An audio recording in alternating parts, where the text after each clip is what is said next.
Do do do, theme song. Do do do, I'm broke so this is my theme song. Do do do, just imagine this is an awesome theme song. Do do, theme song.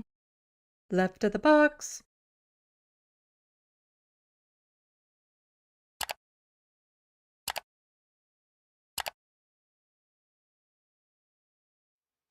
Hello, welcome to Left of the Box. Bonjour, bienvenue. I'm Sandy.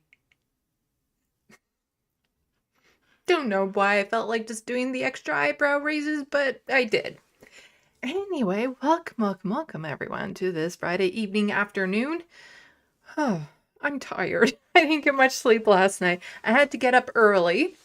And of course, when I have to get up early, that means I have to set my alarm. And when I set my alarm, that means I wake up like 3 hours before my alarm goes off because I'm so not used to it these days. Anyway, so far in the sandbox, we have Looney Tunes 9000, John Davis, Gunstroke the Cybertonian. Welcome. Oh, and there is Jet. Welcome. It's nice to see all of you. Yeah, it's been interesting. You know, there's the election going on here in Ontario. I'm worried. I'm actually worried. But I will be covering it live on election night, which is Thursday, which is like the same night as every other like leftist program. So I'll have to compete with that, but maybe I'll get like a lot of people who don't normally watch my channel because they'll be looking for live coverage of it and then stumble across my channel. Who knows? Who knows? But I will be joined by Timur from the Five. He's been on my show before, a while back, because we had both called into the Majority Report to talk about Sarah Jama. So he will be joining me. He's also an Ontario resident, so I figured it'd be good to have somebody else from Ontario here for moral support. He seems a little bit more optimistic than I do. I want to be proven wrong. Like, oh my gosh, do I ever want to be proven wrong on this one? And you know, it's one of those things that gets so hard to predict. It really is. You can't rely on polling. I don't give a damn what the polling says. It doesn't matter because it only really just matters on who turns out. And I actually went and voted today. Yeah, you can vote at your electoral office already. There are some other polling stations that are open up for the early voting right now too, but you can also just go to your electoral office. And I went there first thing when it opened, and there was actually a line. Like inside, at least. I was like the fourth person there before it opened. It was just about to open. But then as I was waiting there, quite a bunch of people actually came in. Like that was the longest I've ever had to wait to vote. They were also having some technical difficulties with the voting machine. But luckily, if the voting machine doesn't work, they still have the paper ballots and they'll just count those. So there's backups. But yeah, that was like the longest I ever had to wait to vote. But I have voted. And in this area before, I have not voted for the incumbent, who is not a member of the Conservative Party, because I have issues with, my own experiences with certain parties. But this time I'm like, screw it. I'm voting for the incumbent because they have the best chance of winning against the Conservative. And I don't want to take that risk. It's best to play it that there's no safe ridings. Like, just assume there's no safe ridings. Assume your vote matters. And you get out there and vote. It doesn't matter if it's like, well, my incumbent has been here for, 3 election cycles and they're new. No, vote. Just vote for them anyway. Because, like, there's reports that a lot of areas that normally were NDP are going to be flipping Conservative. But then, as I'll be showing you later on, there's a lot of Conservative ridings that are really unhappy with Doug Ford for healthcare reasons. So it's hard to say how it's going to go. Let's see. Ooh, a few more people jumped into the sandbox. Ooh, Grand Theft Autobot. Wanted to talk to you. And Zeke the Beast is also in here. Yes, Grand Theft Autobot, you helped me once with finding a little game that I'm like addicted to, and you helped me find it. And I was addictively playing it every day, at least once, going through all the levels, at least once. And then on my old crotchety, yeah, I'm going to say crotchety now that I know it's not how I say Crotchy's name. On my old crotchety laptop, suddenly I guess there was a Windows update and it flagged it as having a virus and it just erased it from my computer and it won't let me download it again. I don't know if you know a way around that. I'm like, I'm willing to have a virus on my computer if it means I get to play that game.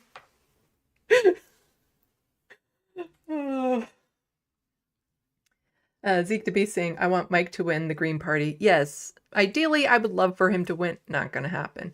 So hopefully he just wins his riding. There's that. And maybe gain a couple more seats. That would be nice as well. But it would be nice. Like, the reality is, I don't know why. And I would love to have him on my show so I could ask him about it. Like, I don't know why the Green Party is struggling so much to get any seats. Because they have sound policy. They present well. They're personable people. But their policies are really solid. They've been around for a long, long time. I don't know why they're struggling so much to get like extra seats and stuff. Because it's not like it's the American Green Party. It's one of those things. Let's see.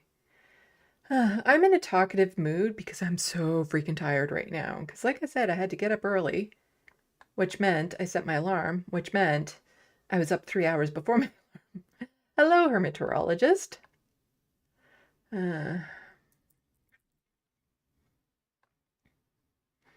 Let's see.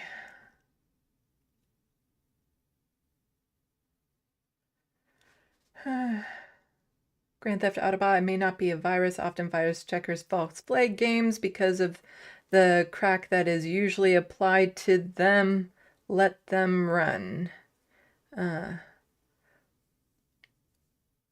don't know what that means. Like, I don't think there was a virus in it because I had virus detectors on my computer before and it wasn't flagging it. But then all of a sudden, update and it's Windows that is just like, it's gone. And I've tried to download it again and it just won't let me. It just won't let me. So, YouTube giving you guys some ads.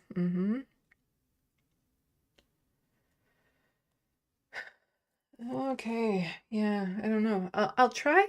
I guess I'll try downloading it again because I really, really like playing that game way too much. Oh, but yeah, like I was mentioning, for people who are just dropping in, I will be having a guest on with me for live election coverage of the Ontario election. On Thursday, I'll be joined by Timur from the Five. He's been on my show once before, a long time ago. So it should be good to have somebody else to chat with. Also found somebody to help me out with the cover for my Necroplasm book. Oh, let's do this. Let's do this. Ding. You see, I'm able to Photoshop the main cover that you see here because it's just a regular JPEG that goes in. But when you're doing like a paperback cover, you need to have very specific specifications. Things like bleed and trim and page count and all those things. And all of that will affect, the spine and everything of that sort. So it's a little bit more complex. Like if I was given the exact template to be like, okay, here's what both covers look like, and I could probably do it, but I don't know those. So it's much easier to just have somebody else do it. So the person who's helping me out is from the Derby and helped select that cover to begin with. So they have my updated cover with these colors here, the orange and tangerines and stuff. So this is the version that is now currently available on my Amazon. I was about to say on my Amazon wish list. On Amazon. Check the link in the description box below. You don't have to buy it right now. It's still just the ebook. But if people could click on it just to make sure the link works, because I took down the old version because I wasn't allowed to just replace the old version because I was changing the author name to my name, as well as I was changing the cover quite a bit. So Amazon's like, you gotta like do a whole new listing for it. So if people could just click on the link in the description box to let me know if it works, that would be great. And hopefully I can get the paperback soon. Luckily it was like super reasonable for the price. Like they're only charging me $40 for the cover, which is very, very reasonable. So, and then that way they'll get the back blurb and stuff, so I don't have to worry about it looking pixelated or anything of that sort. And it's one less thing I have to worry about. So, yeah. And all I've been thinking about is that book again. Because I actually have a vision for like making it into a series and where I want to take it and stuff. And it's one of those things like I need to sit down with people who've read the book so I could be like, so here are my ideas. And I actually posted a couple math questions I got results on Blue Sky. Nobody on Twitter was smart enough to figure it out. But I should have done the second math question first, but the math question I posted because I'm like, I'll need to know roughly what this number is for another book in the series. And the question was, okay, so there's a vampire council that started 900 years ago. And there's 4 people who have been on the council since its creation. And it started with 8 people, but it's expanded now to 30 people. And I'm saying people, even though in the book they're kinfolk. They don't refer to themselves as people because they're vampires. So I'll say vampires. So now it's 30 vampires, and the average length of time on the council for a vampire is 300 years. And I had to specify, like, there's not, the only outliers are the 4 who were there from the beginning. So the rest have been on there between like 200 and 400 years, averaging out at 300 years. How many vampires have been on the council in total? Like, there's a math question for you. And that one is relatively simple compared to the second question I have. But the numbers that I got from a couple different sources are around 55 to 58, which is a lot lower than I thought it was going to be, but I'm not good at estimating these things. Now, the second math question, if any of you geniuses out there can figure this one out, because it's a lot more complex, is vampires started about 4,200 years ago. It started with 100 of them. Now, the way that vampires come into creation is they are born human, but they have to be found before they hit puberty and transformed. Otherwise, if they go through puberty without being transformed, they remain human. And only about 1 in 15,000 people born have this specific vampire gene. So, also, 1,000 years ago, there was a conflict that reduced their population by 20%. Now, with all of that in mind, keeping in mind that like it's not like they were transforming all of the because they have to be in contact with the children, obviously. So it's not like they were transforming all those 1 in 15,000 people. It would, as time went on and their population got bigger, they could expand and find more, and then there was more modern ways of testing and stuff as opposed to they could tell by taste. So then there's more modern ways of testing and things of that sort. And it's basically, what would a realistic population be? But I do have, there's like the leftist mathematician is on it in Blue Sky.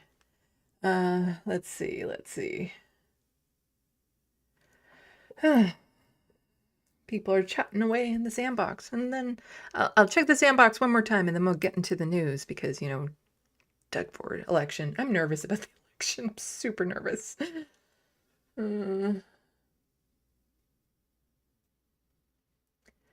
Jet is saying it's a false flag. There's a way to make an exception for a specific file. I'm looking into it. I don't know how yet. I'm not that great with computers. Hello, Super Strike 9. Big win by Canada last night. McDavid coming through in the clutch. I heard a lot about it, especially on Twitter. It was kind of like, it's one of those situations where the Americans had that movie like back in the 80s or something about the American team versus the Soviets and, ooh, they won and blah, blah, blah. And it's like only this time the Americans were the Soviets and half the American audience were also rooting for the Canadians because they're like, yeah, we get it. You guys are totally justified in not liking us right now. But then when other people are like, when the Americans are like booing some of the Canadians, they're like, what did the Canadians do to earn that? Like, we can understand why the Canadians would be booing the Americans, but what did the Canadians do to the Americans to deserve that boo? It's just, Americans getting upset that we're upset with them is basically what it is.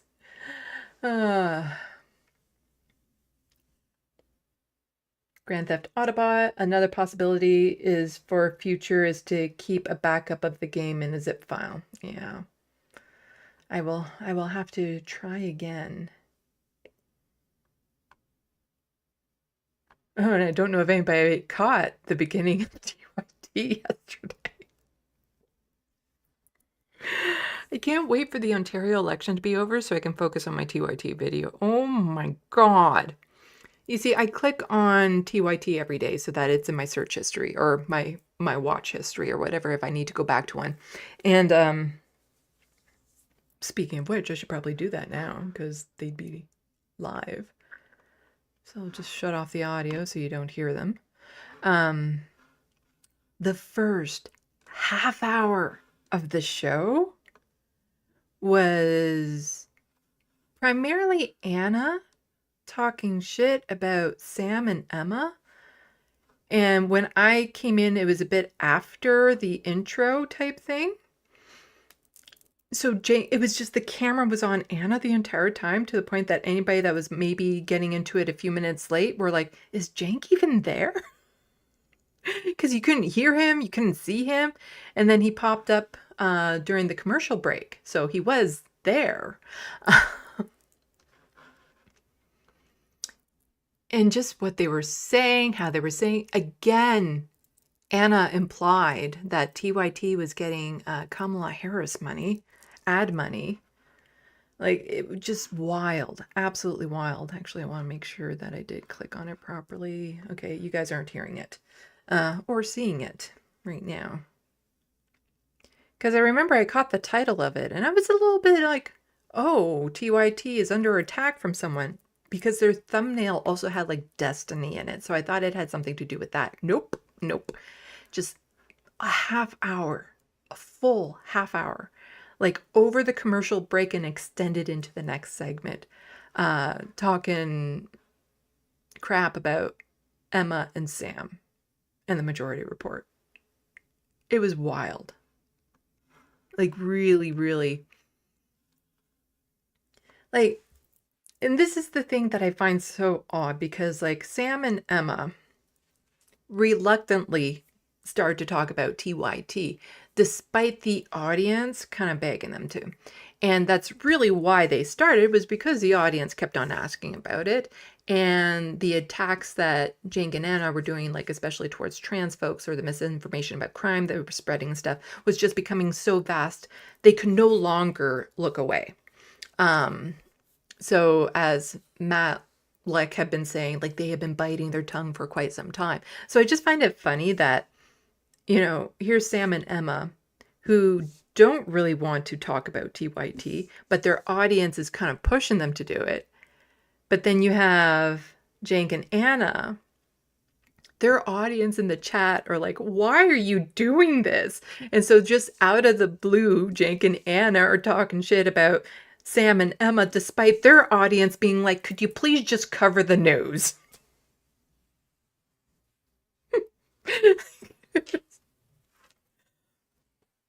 Because there's a difference between like the opening of TYT, which is, they're supposed to be a news program, and that's their excuse before for not showing these so-called clips that are out there of people calling Jank a Nazi, because they're a news show and they don't do this drama stuff.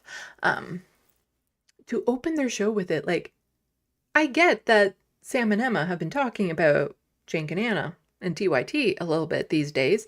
It's done in the fun half, and it's usually done at the instigation of somebody else, like in the audience, asking about it. And it seems so petty, self-centered, selfish, that Anna's making like this entire long segment all about her and her grievances towards them. And just, there was one, especially like, there was one thing Jank said in particular that really got under my skin too. When he was talking about how it's harder for him when it comes to Emma, because Emma was on TYT and they had such a good working relationship before, and feels like she just, blew it all away over a minor disagreement. And I'm just like, for fuck's sakes, minor disagreement? Minor? Huh, here's somebody that's, conceding on a whole bunch of trans rights to suck up to the right wing, versus someone who is militant in their defense of trans people. Someone who is contributing to a very hostile environment towards trans folks, versus somebody who is unabashedly defending them and saying that, there's no half measure rights, they get full equal rights. That's not a minor disagreement. It's not. Oh. Hello, Bozed. More bida also.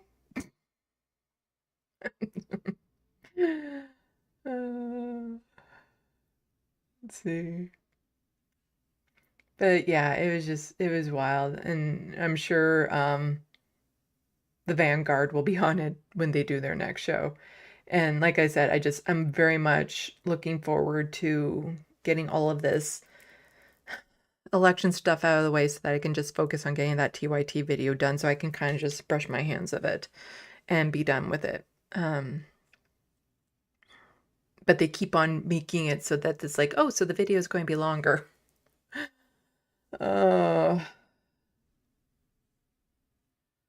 Let's see.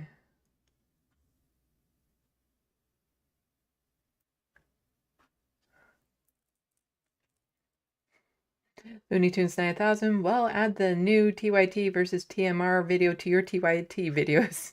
And yeah, there's probably going to be clips of it in the video. It's just like I I want to be done.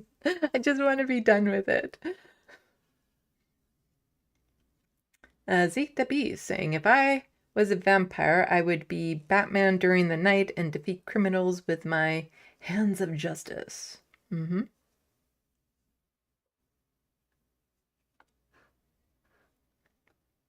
Let's see. Grand Theft Autobot guess he can't mend that relationship with Emma until he's had a beer with her. Maybe. Although he has said before that he has no interest in, well, with Sam, he has no interest in trying to mend bridges with Sam at all.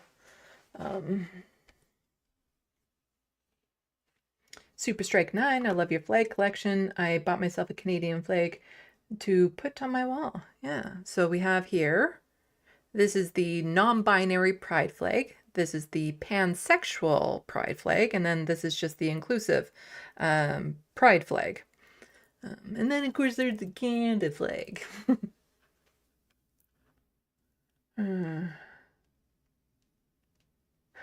Bozette, I worked 6 months on a 90-second video. I'm feeling it. I'm feeling it. The longest I spent on looking for something for just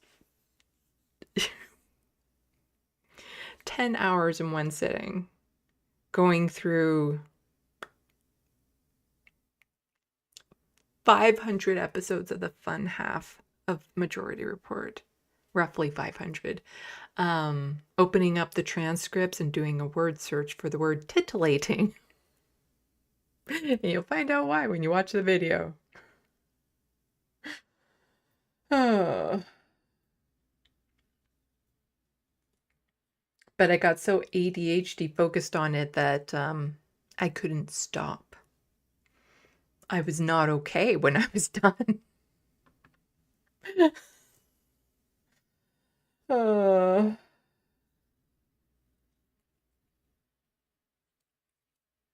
Okay, why don't we actually get into the news? I've been chatting almost a half hour here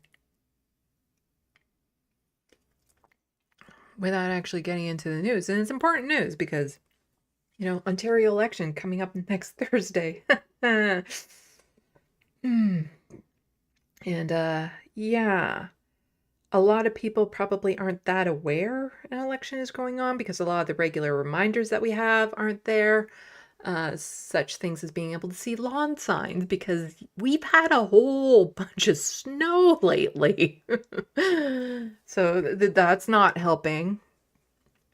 And yeah, it's just a mess. Because tomorrow, the weekend, I'm working on a Doug Ford video, just a reminder of a lot of the stuff that he's done. And that's my focus on the weekend after I get this video done type thing. I already have the script basically put together and the images because basically it's just me going through headlines that are searchable right now. Because there's a couple stories that I wanted to include, but I couldn't because those headlines are no longer available for reasons. So I wanted to make sure that the headlines were accurate, that these are all issues that Doug Ford has been responsible for, connected to, and I'm just going to be listing them off. I'm not going to be going into detail or anything. I'll have snarky comments throughout, but it's just list, and you'll see all the different images and stuff. So it's very image heavy. There's a ton of images going into it. Of all the headlines so that people can look them up if they want to learn more about any particular thing that I bring up. But there's a lot to go through, and that's my focus for the weekend because I want to get it out by Monday at the latest. Not that I think it's going to sway anything, but you can always hope. You can hope that maybe it will catch fire and go viral. We'll have to see. We'll have to see. Super Strike 9, sadly Ford has a big lead and is probably going to win. I'm still going to vote against him. Yeah, just vote like it matters. That's all I can say. So why don't we actually get into it? So Doug Ford, piece of shit. That is what he is.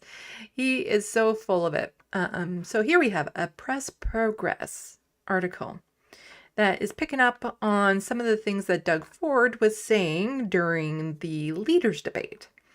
And in it says, Doug Ford claims he's made the biggest healthcare investments in the history of the country. Nurses say that's misleading. Now, one of my primary goals with my channel is to wake Canadians up to what's happening to our healthcare. And Doug Ford is destroying it. He's like absolutely destroying it.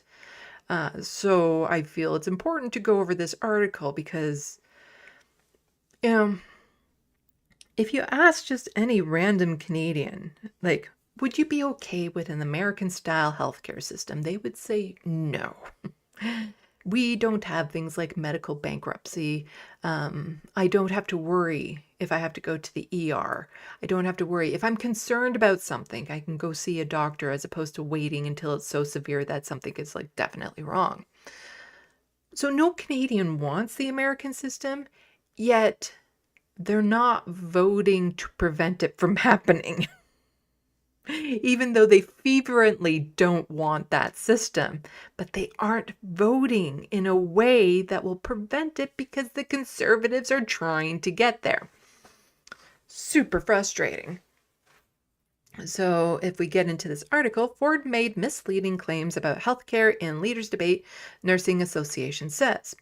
Doug Ford made some big claims about healthcare during Ontario's leader debate this week, but how close do the Ontario PC leaders' claims come to the truth? I really did not read that smoothly, but you can see it on the screen too. Like I said, I'm tired. At a time where advocates say Ontario's healthcare system is in crisis and healthcare workers are leaving the industry in droves, Canada's biggest nurses union says many of Ford's statements about healthcare are misleading and baffling. Among Ford's misleading statements was one claim that Ford government has made the biggest investment in the history of this country. There's no government in the history of this country that's invested more, 30%, than the previous government. That's over $30 billion, folks, Ford stated. Despite Ford's claim, Ontario's Finance Accountability Office notes the province had the lowest health spending in Canada in 2022 to 2023. The head of the Ontario Nurses Association says Ford's numbers are misleading at best. Ontario's Financial Accountability Office found Ford is underspending on healthcare by $1.7 billion. Aaron Aris, president of Ontario Nurses Association, told Press Progress. Ford went on to add the government is attracting more healthcare workers to the system, at one point claiming he has personally hired 100,000 new nurses since coming to office. However, that statement also appears to be misleading, and data from Ontario College of Nurses showed that for every 10 nurses hired, 6 are leaving their job. They're not getting paid very well. Bill 124 had a lot to do with that. They're getting underpaid. Their hours are horrible. They're being treated horribly. And unfortunately, the private sector is much more appealing to them because they actually pay a living wage versus their public sector job. Ontario is currently facing a shortage of 25,000 registered nurses. The claim of 100,000 new nurses is misleading, Doug Allen, a senior QP healthcare researcher, told Press Progress. They have not added 100,000 nurses. They may mean that 100,000 nurses have registered for the first time over this period. That is at least possible, but of course many nurses have left the profession. Aris points out that Ontario is also far behind the rest of the country in number of nurses. CIHI statistic continues to show that Ontario still has the fewest registered nurses per capita in all of Canada. Aris said the nursing profession has attracted new residents, an increase in first-time RN registration compensating for a decline in RPN registrants, but many do not stay after their first year, and growing number are looking for work outside the province. Despite Ford's claims of increased investment in healthcare, Aris says Ford's government has done little to retain workers by improving wages or working conditions. He has taken no action on wage harmonization, parity to retain nurses and healthcare professionals, or implemented proven solutions such as staffing ratios. Ontarians see the impact of this with constant service closures, delays in care, increasingly complex healthcare needs, and worsening quality of care. In 2023 alone, hospital CEOs closed more than 203 emergency departments. Remember, folks, you can only have a medical emergency during irregular business hours. Another talking point Ford brought up during the leaders' debate about the government paying nurses for their education is also misleading, Era says, pointing out ONA has been calling for the government to make nursing programs tuition-free, just like police programs. Police programs are tuition-free, are they? Wonder why that is. Yeah, Just register to be a cop. Ford's claim that covering tuition of all nurses is incorrect. Ford's claim that he is covering tuition of all nurses is incorrect. We believe Ford was referring to the Learn and Stay grant, which is open to students who enroll in nursing programs. They get upfront funding for tuition, books, and other direct educational costs in exchange for working in underserved communities. The context that he said this was about paying tuition for healthcare professionals, including doctors. This program is fine and ONA believes it should be expanded, Era said, but stressed it is not covering the tuition of all nurses. The marginal increases in hiring new healthcare workers are also far from adequate to address pressures on the healthcare system. This is not enough to offset demand pressures from population growth, aging and utilization. Population growth alone over the last 5 years has been 10.6%. Societal aging has added a lot more need on top of this, Allen said. As discussed in OCHU's summer brief, hospital capacity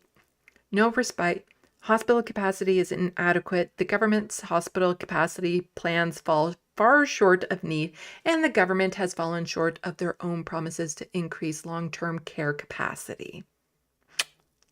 Yeah. So he was just a whole bunch of lying and misleading. Because it's one thing to say like, oh yes, we've hired more nurses. We've spent more money than any other province. When you look at the size of Ontario and you're just using the raw numbers, yeah, that would make sense because Ontario has the largest population in all of Canada out of all the other provinces and territories. In fact, many of them combined. Ontario has, not half, we have about 14 million of the 40 million in Ontario. So it would make sense if you look at the raw numbers. Yeah, there are more nurses, there is more spending. But when you look at it per capita, it's a different story there. Very different. And another thing that Doug Ford was getting all lying and misleading about was the housing starts that he was bragging about during the debate. So Colin DeMello says, Ontario's January housing starts were 29% lower than last January and 36% lower than the national average. We look at the main political parties are offering to jumpstart construction. So healthcare is in crisis, housing is in crisis. Those are like the two main things right now that if those get improved, the lives of people in Ontario would drastically improve overnight. So let's check out this little video here. As Ontario's main party leaders squared off during this week's debate, PC leader Doug Ford bragged about housing construction in the province. There's more cranes going up in Toronto, right in your own backyard, than in New York and Chicago, Dallas, San Francisco, Seattle, and a few other cities combined. But the data tells a different story. According to the latest stats, Ontario saw just over 4,000 housing starts this January. That's down from 5,700 the same time last year. It's a 29% drop and 36% lower than the national average. At a time One of the things that I'm going to be doing a reminder in my video about Doug Ford is that One of the ways that he's increasing housing supply is by making things qualify as a house.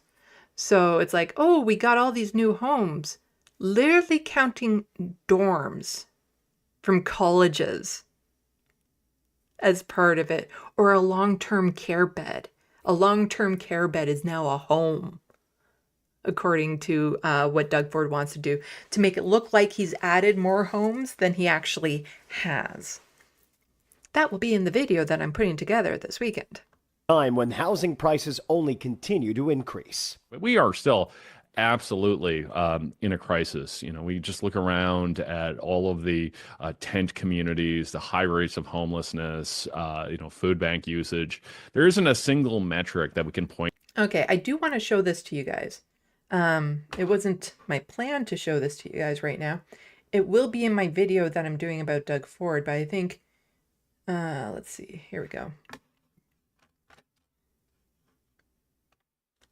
So you guys have probably heard me mention, there's been recent articles out there stating that there are over 80,000 people in tent encampments in this province right now, thanks to Doug Ford. And so here's a list of population centers in Ontario. So if all of the people in these encampments were to be counted as a population center, let's see. So Toronto, obviously the biggest, followed by Ottawa, makes sense. Hamilton, Kitchener, London, Ottawa. Okay, let's go down. So we're looking at the numbers here. So right in here, we have Peterborough and Belleville. So right in between these two would be the unhoused encampment people. They'd be number 18 out of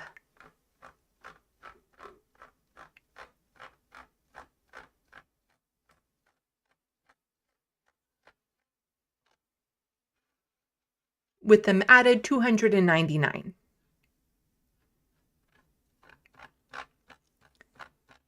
Number 18 out of 299. That is how many people would be in a population center if you were to count all of the encampments. Larger than the vast majority of population centers in this province. Absolutely brutal. Let's get this back out here. So let's get back to this video. Point to and say, okay, yeah, no, this crisis is over.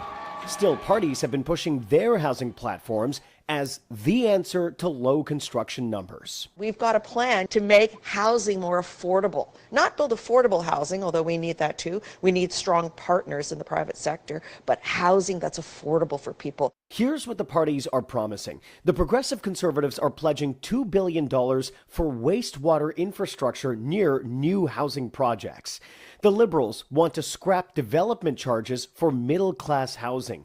The NDP wants to create a provincially run housing construction organization to deliver new affordable homes, while the Greens would allow fourplexes across Ontario, 6 units in larger cities, and allow 6 to 11-story buildings on transit corridors and main streets. The question, would any of these be enough to build 1.5 million homes that was promised during the last election? I think it is fair to suggest that none of the parties are really meeting the moment of the crisis. You know, each of them have a number of good ideas. You need to change zoning to begin with, and you need to start converting a lot of empty buildings. So warehouses, old office buildings. You know, you need to start seizing empty buildings and making them into homes. And then you need to change the zoning so that you can make more apartments on current existing land. And that needs to happen now. Like this idea of like, oh, well, add so many homes over 10 years or something like that. That's not fast enough or good enough for those 80,000 people that are in those tent encampments right now. But as a whole, you can't really point to any of them and say, okay, that's going to get you 1.5 million homes. Voters head to the polls on February 27th. At Queen's Park, Colin DeMello, Global. And so here, yeah, Ontario votes opponents accuse Ford of hiding during snap election. So Conservatives have this very bad habit of not showing up to debates, but then Doug Ford, for both the Northern Ontario debate and the other Ontario debate, he didn't stick around for the scrum. The scrum is what happens afterwards, where there's like a whole bunch of reporters in the room and the politician will go stand in front of them and just answer random questions that are shouted at them. All the other leaders did that. Doug Ford opted out on both occasions.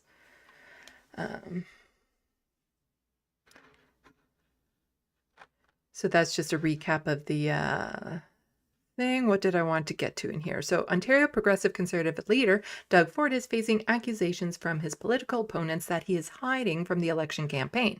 The accusations come on the 10th day Ford has not held an event in the province. The PC leader last took questions in Ontario on February 10th in a campaign stop in Oakville, Ontario, where the number of reporters was capped at 6. On February 11th and 12th, he spoke to traveling media in Washington, D.C., and has not made any public appearances since, skipping 2 consecutive post-debate events with reporters. He's hiding. He's afraid to face the media. He's afraid to face the people, Ontario Liberal leader Bonnie Crombie charged. He doesn't want to be accountable for his record. Ford has been scheduled to appear in Northern Ontario on Tuesday, but the event was cancelled when he wasn't able to leave Toronto Pearson International Airport following a plane crash. That is a very legitimate reason for a change. He has no event scheduled, blah, blah, blah, blah. What I wanted to get to, as I remember it now, is if we scroll down, you see, I'm all for Bonnie Crombie and Marit Stiles actually like hitting back at Doug Ford, but you can do it with class and taste, and then you could just do it like Bonnie Crombie. So here we have asked about some of the comments her candidates have made in the past. We're going to get to some of what we're talking about here. Candidates that are being pressured to step down or have stepped down. Like I said, we'll get to what she's responding to here when she says, asked about some of the comments her candidates have made in the past. Crombie laid down a challenge to the PC leader. They want to sling mud. If Doug Ford has something to say to me, he should have the balls to say it to my face, she said on Wednesday. That's taking voters for granted. That is disrespectful. Show your face and be accountable for your record. Generally speaking, I'm okay for all except... To me, that's a very masculine gendered thing to say. That's always rubbed me the wrong way. Because somehow in order to have courage or strength, you need to have balls. And if you don't have balls, then you're a coward and a weakling. I've never liked that comparison for, reasons. Non-binary. Plus, it's just sexist. Like, it is very sexist, this idea that, you need those in order to be courageous or strong or something. So it could have simply changed to have the gall, to have the courage, to have the bones, is something that I'll often say, because sometimes people lack a backbone or something. So I'll say bones. So, I'm okay with this, except for that. And that's just me being nitpicky. It's me being nitpicky. But I do want to see them, both Bonnie and Marit, do things that will get them in the news. Even if it means this, because it's not like Doug Ford has held his tongue. He has said some really horrible things, which will be in my video that I'm making on the weekend for people to see. So, again, not against it, just very nitpicky about that particular language. But let's get to here. So let's hear a little bit more from Bonnie Crombie. And it finally dawned on me, because through the debates and everything and the videos that I've been seeing of her recently, she was reminding me of somebody. And like I was saying, like call the manager kind and things of that sort. But she was actually reminding me of somebody. I'm like, who is she reminding me of? Because it's kind of bugging me. And I finally figured it out. And you're not going to be unseeing it once you see it. For all of you Deep Space Nine fans, Kai Wynn. She has the Kai Wynn vibe and look. So let's get into a little bit of a video. So, the election, it's the time is coming to an end soon for the election. And so what does the Liberals do? The Liberals are now saying, we're not trying to win, we're just trying to beat the NDP. They're running to be second place, is what they're trying to do right now.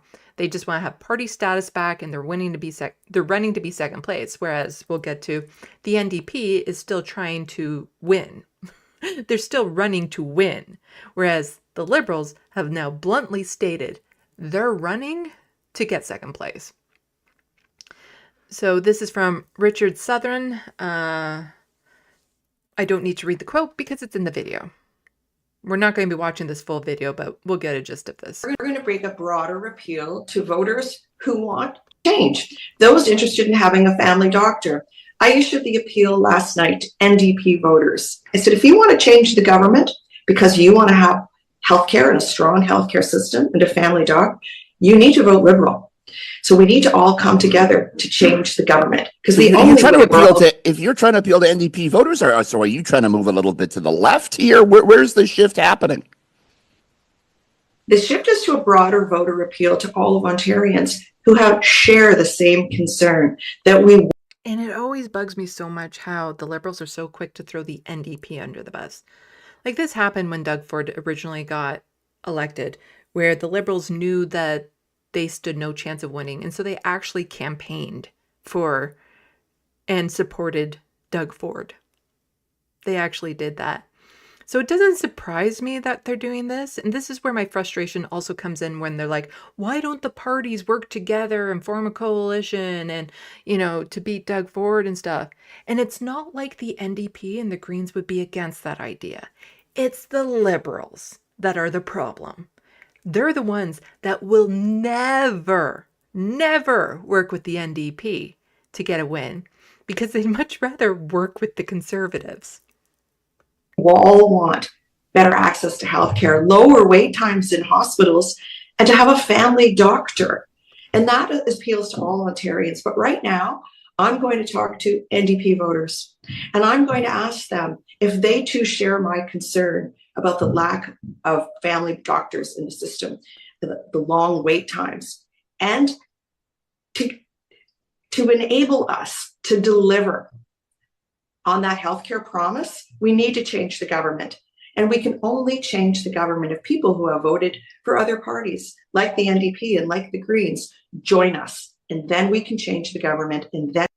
Or you could join them. And we can ensure that everyone has access to the healthcare they deserve when they need it. So some may look at that, trying to appeal to NDP voters. You went after Marit a fair bit in last night's debate. You're going to be campaigning in NDP strongholds today. Bonnie, is this a race for second place right now? Is that what you're going after, the leader of the opposition? No, not at all.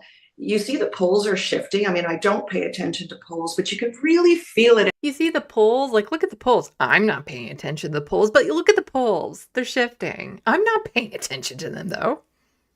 At the doors, as people tell us one after another, their personal healthcare crisis stories and how the system doesn't work for them. You see a real tightening between Doug Ford and myself. And I know we have momentum and the wind in our sails, so we need more. So now we're making more broader appeals to people who share our concern about having a family doctor. And if you share that concern, then we need to change the government. Again, just so frustrating because it's not like, when Doug Ford originally got elected, the NDP stood a strong chance of winning. And if the Liberals had been like, okay, we're not going to win, let's join forces with the NDP and support them, the NDP would have won. Oh, but now that it's slightly reversed and these polls that she's not paying attention to are showing her leading over the NDP, well, now suddenly it's on them to support her.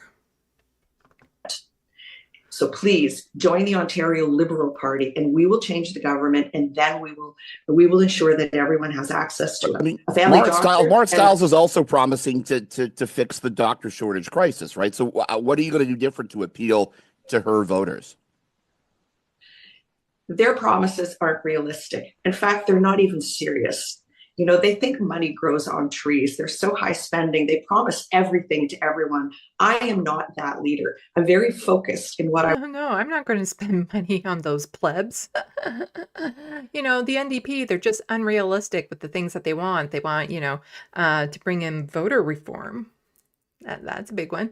But a lot of the other things that they're talking about, they're actually in line. There's not that much dissimilar things that they want to do.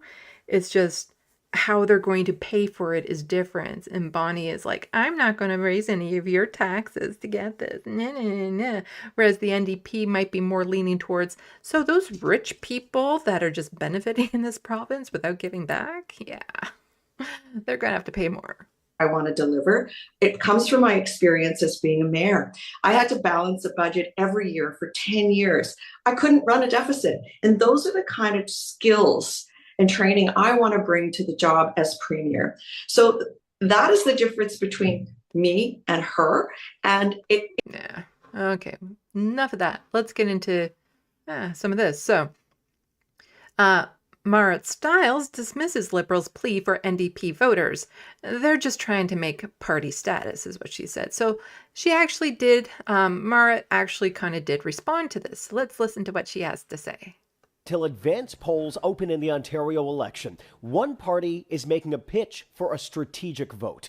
Ontario Liberal leader Bonnie Crombie is making a direct appeal to NDP supporters, asking them to back the Liberals if they want to defeat Doug Ford. As we see the race narrowing between the Premier and myself, and that's why I'm reaching out today to NDP voters, and I'm asking them, if you want to change our...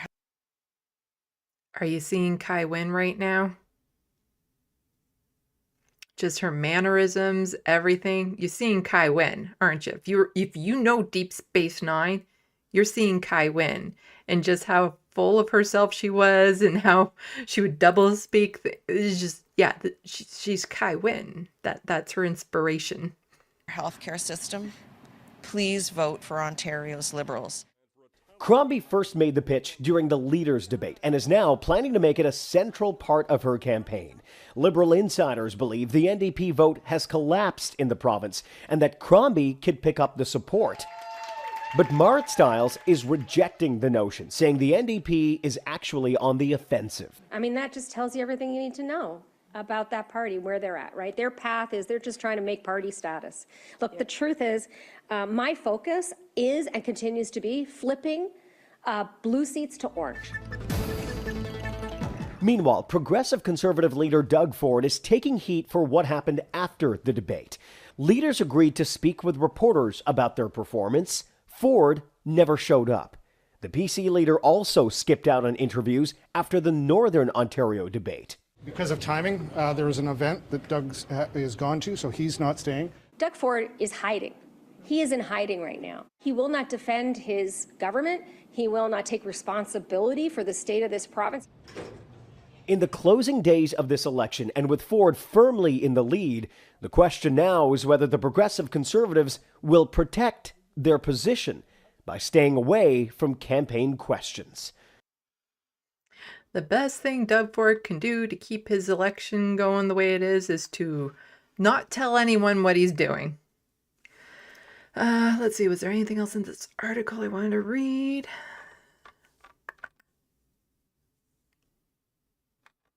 No, I'm just talking about votes and stuff.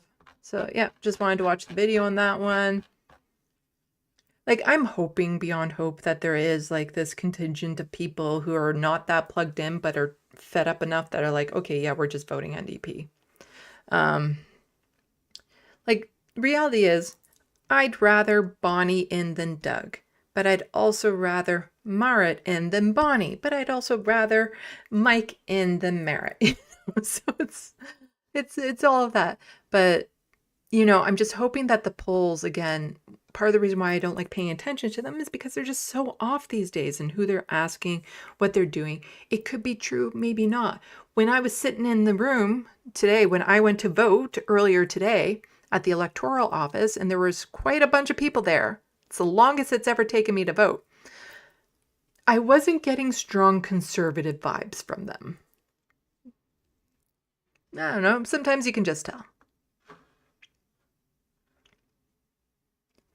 And so here we have a little bit more from Merritt Stiles, just talking about Doug Ford hiding. Doug Ford isn't hiding. I think he knows that, he's unwilling to defend his record. And I kind of like this, again, it's a direct attack, and she's basically calling him a coward. I want to see more of that. Which I think Ontarians know is not a good record, right? I mean, we've seen wasteful scandals, bad deals for Ontario. I think he's the first, I'm sure he's the first candidate and probably first premier ever in a campaign to be in the process of being criminally investigated by the RCMP. Doug Ford doesn't want to take account and be responsible for his own record.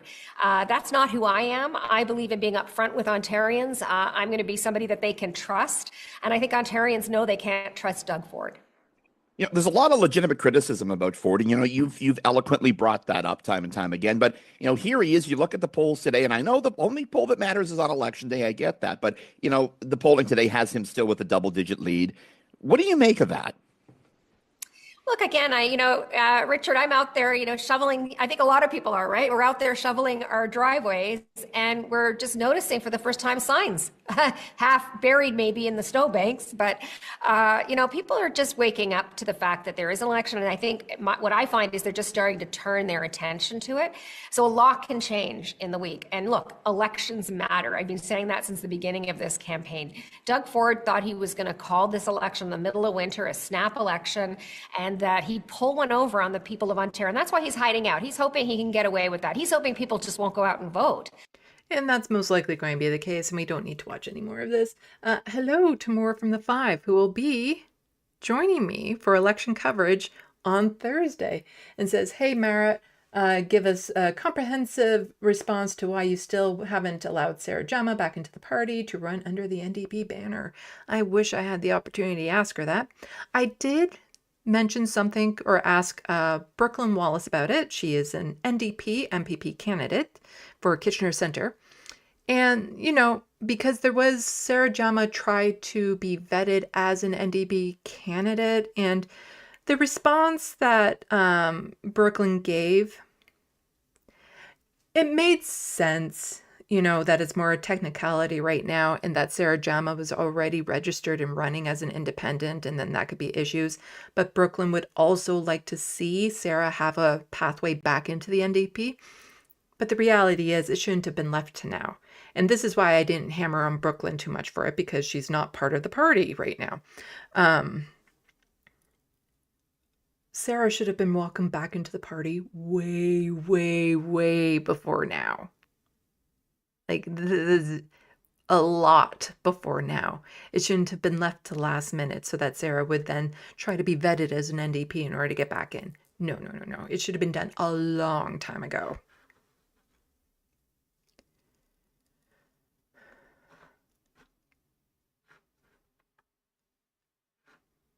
And so here we have Richard Sutton again from City News asking PC leader Doug Ford takes questions finally. So this was on the 20th, so 10 days after the last time he had done questions from reporters. Asked why taxpayers are sponsoring shows on Fox News. Yes!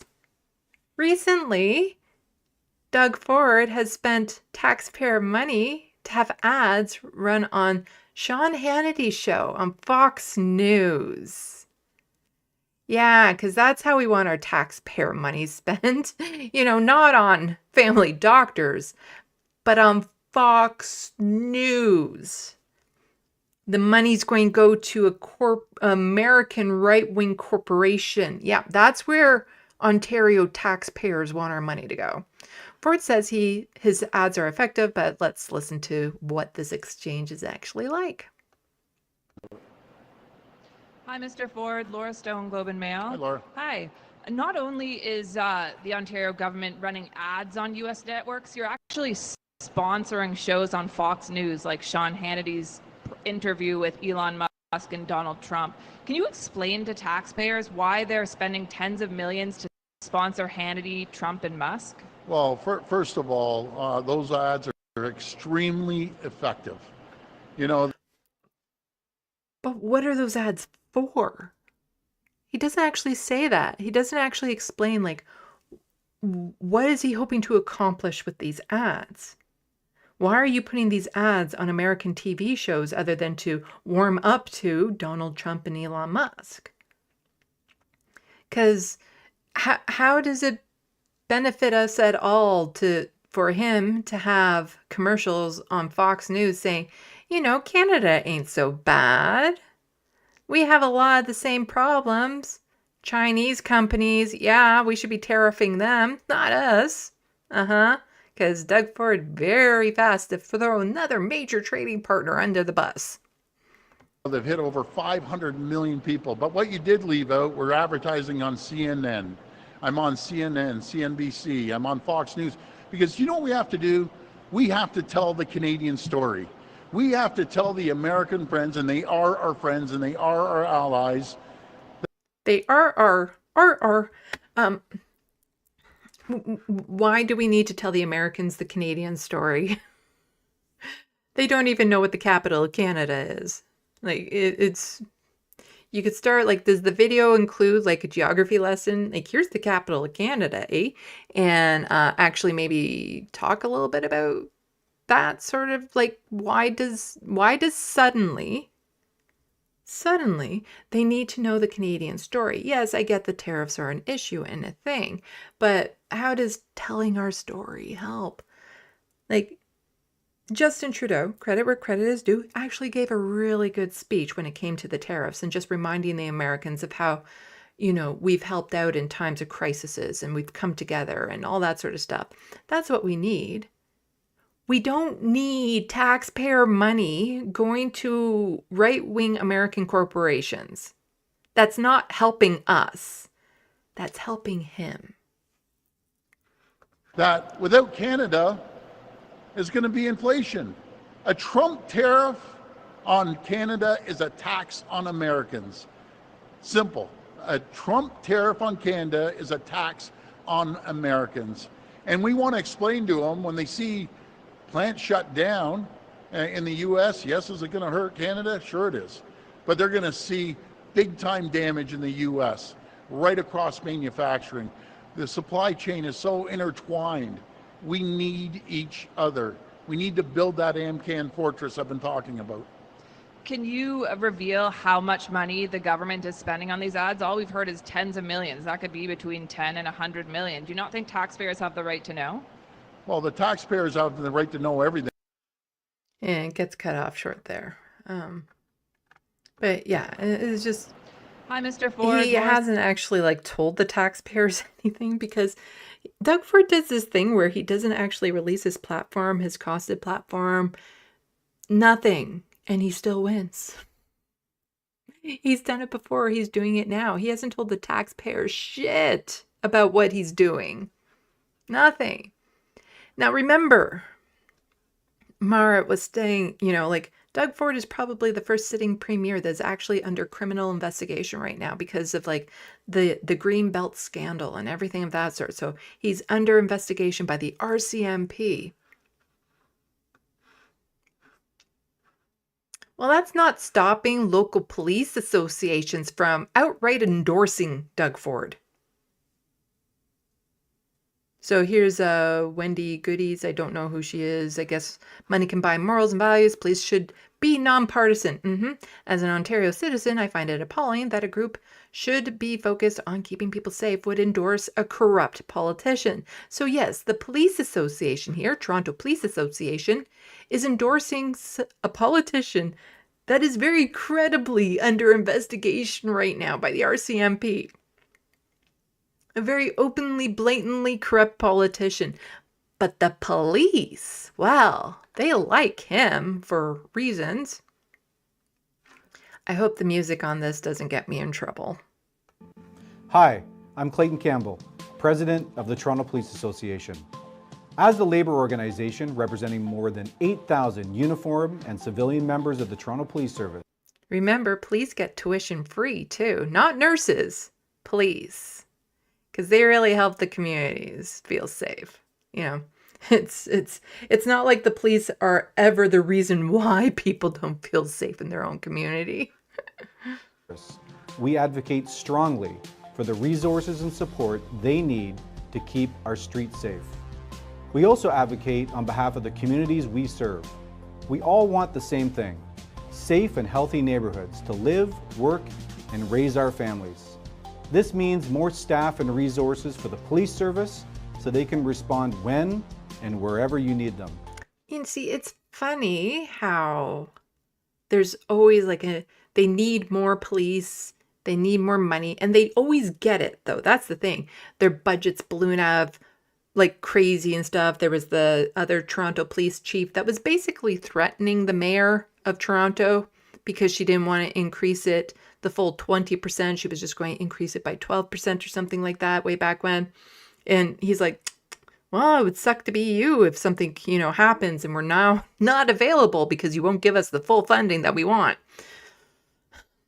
So they always do this, and yet crime is never, according to them, under control. It's still just out of proportion, horrible all the time. It's uncontrollable and stuff. So they need more money, more resources. But they always get that without fixing the crime issue. It's almost like having more police on streets, throwing more money at their budget, does nothing to solve the underlying issues that is causing the crime.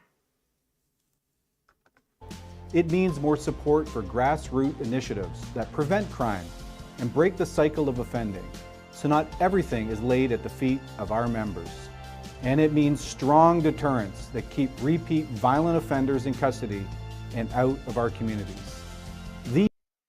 And Doug Ford even made a joke the other day. It'll be in my Doug Ford video. He made a joke that they should just send them to Sparky, all these criminals. To Sparky. That's reference to like the electric chair. But you can't anymore because St. Anne's is closed. It's closed.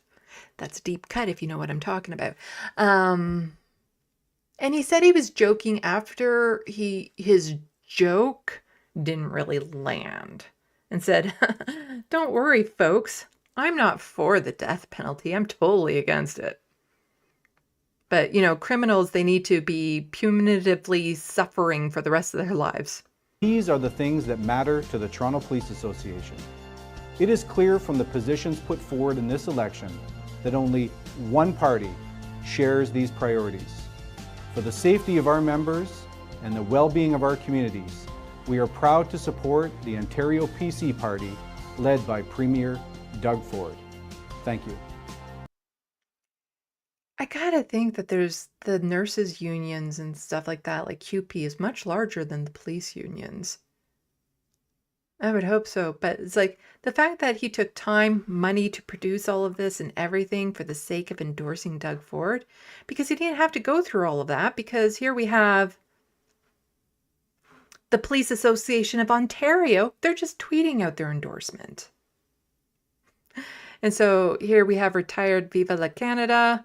As a retired police officer, I'm disturbed by this endorsement by the PAO. It's inappropriate and unprofessional. They're losing their nonpartisan objectivity, especially considering that Doug Ford is under criminal investigation by the RCMP. Yes, the police unions should not be endorsing politicians. They're supposed to be impartial. I don't get the vibe that they're being impartial with this. That somehow crime isn't equally taken care of depending on who you are and stuff. The laws aren't applied. There's a word there. They aren't applied evenly across the board. And so this is the Police Association of Ontario and the Ontario Provincial Police. That's the OPP, yeah, you know me thing, are proud to stand behind Premier Doug Ford as he continues to prioritize public safety and the well-being of our members. Remember how Doug Ford spent over $100 million to get 5 helicopters for the police? Crime solved. There you go. No more problems. Got 5 whirlybirds to help out with all that crime. Over 100 million taxpayer dollars. So this association, this union is saying 32 million invested in mental health resources tailored to public safety professionals, unwavering support for ensuring your members, blah, blah, blah, blah, blah, blah. I don't really care what he has to say. Police unions should not be endorsing politicians. So we're going to get into some candidates that have kind of been in the spotlight for all the wrong reasons right after I check the sandbox.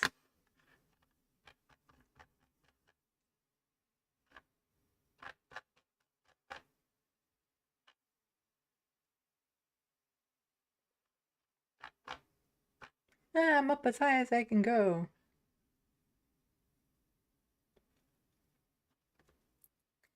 Oh, is it somebody? Oh, Super Strike says their birthday is on February 27th and they will be 44 years young.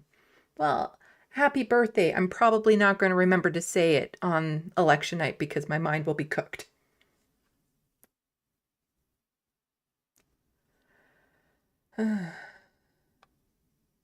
Let's see.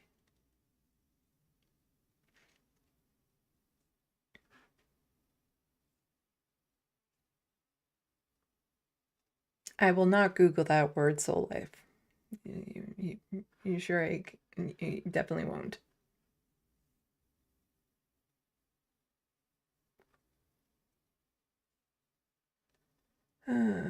Talking about leap year babies. Dan from the web. He's a leap year baby. Grand Theft Autobot, however, it might sting Ford more being all emasculated and such, talking about the balls thing. How he needs to have the balls. It's like, I get it. Again, that's just, it's a me thing. I think that one is just more of a me thing than other people. I prefer not to use that. There's lots of other colorful language you could use.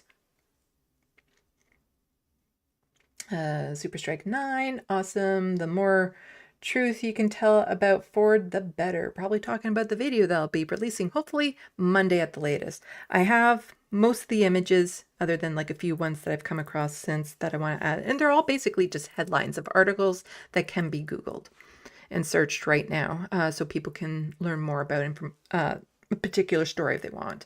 And I have the script mostly written out. I just need to smooth it out. It's going to take a fair bit of editing though, because that's a lot of images. It's over 84 images right now. It'll probably be close to 90. I was hoping for like 99 because then I could be like, Ontario has 99 problems and Doug Ford's all of them. I still might name the video that though. Let me know your thoughts if I should name the video that, if that would, maybe get people to watch it.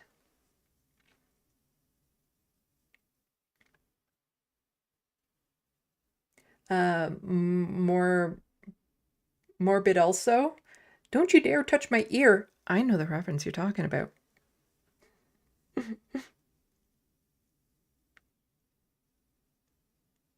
Super Strike 9, to be fair, the Libs almost lost their party status last election. They're building the ground up. Actually, they did lose their party status after the first election with Doug Ford. They had fewer seats than needed to be party status. I think they had 7 and it was like 8 needed or something like that. They were just a seat short.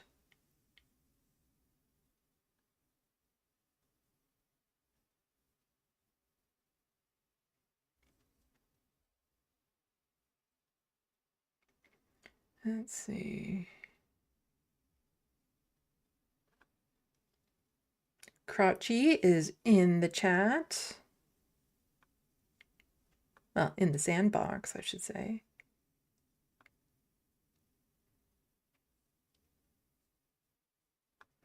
Let's see. Hello, Christy Zed.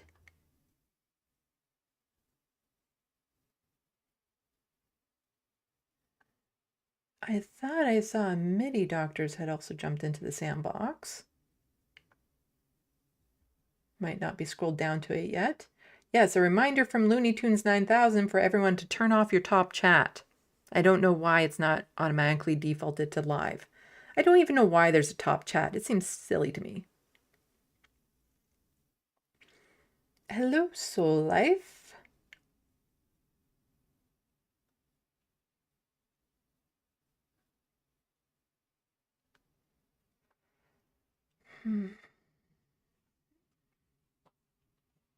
Let's see. I'm trying to find some comments that I know the context of and aren't part of a conversation.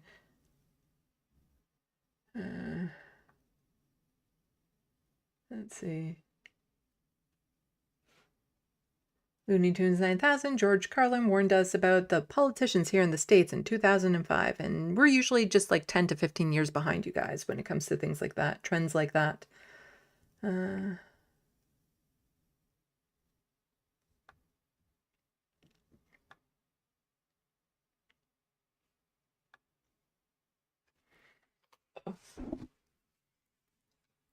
Hello, the Wild West. Yes, I also hate Fox News.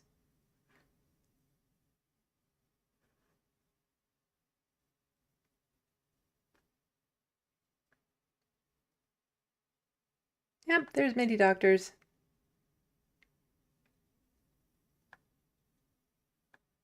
So hello, MIDI doctors. I didn't quite catch what you were seeing reruns of, other than there's some fireworks, so maybe it's something celebratory.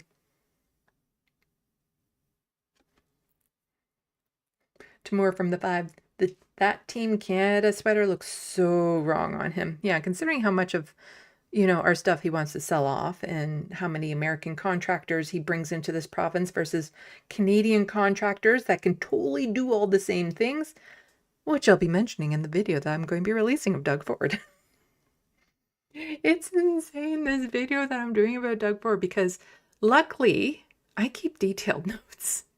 So back when I was doing like primarily scripted videos, I would actually, if I was talking about a video or a news article or something in it, I would link it in the script. I would have it linked there so that I could copy and paste it into the description box of the video, which means I still have all these really old news links that I could go then investigate and be like, oh yeah, I remember that story.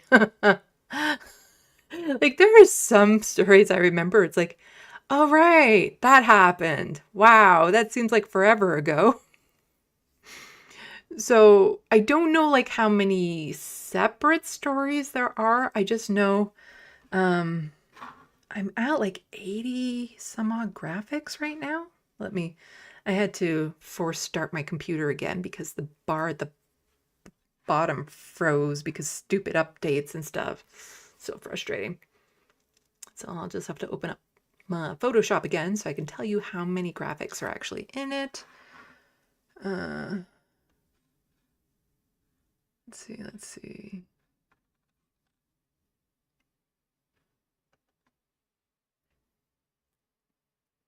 Yep, 85 right now. And I know there's a few more that I want to be adding. Some just to complement some of these ones. Let's see. I want to try to find one where people will be like, oh yeah, that thing.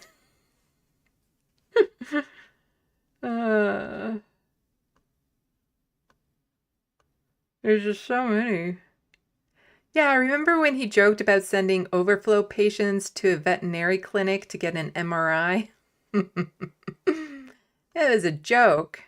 Just a joke. That's all. That's all. Let's see. We're talking about healthcare there. He was 100% happy with Donald Trump being elected. That's what he said off camera anyway.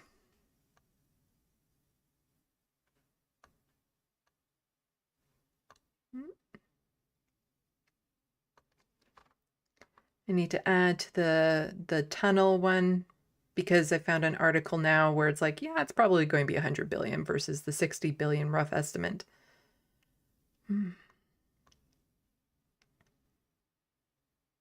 Oh yeah, Doug Ford government halts police oversight reforms. I wonder why. Wonder why. Let's see. There was like a couple in here that I'm like, wow, right, that thing. I'm just trying to find what they are, but you know, I have like 85 of these graphics. Yeah, that one bugged me. MPP's got a housing allowance hike of 20% as Toronto rental rates jump. Remember that? Remember that? Their housing allowance is $2,300 a month.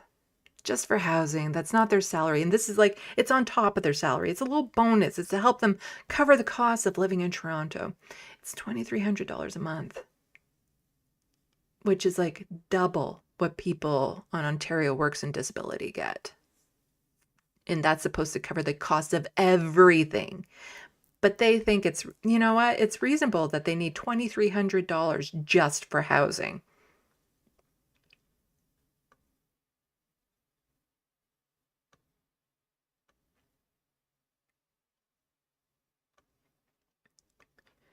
Let's see.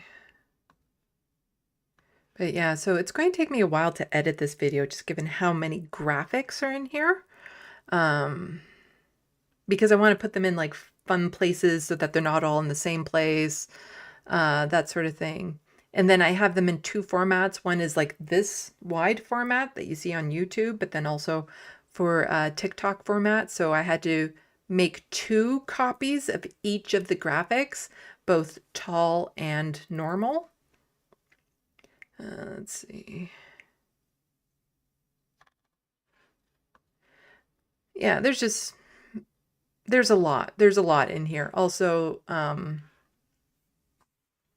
you know, like when he changed the boundaries, the political boundaries in Toronto right before an election after a lot of candidates had already declared and were campaigning. You know, things like that. Things like that. There's a lot. There's a lot in that video. And I'm going to be going through it pretty rapidly because I don't want the video to be too long. But it's like, oh.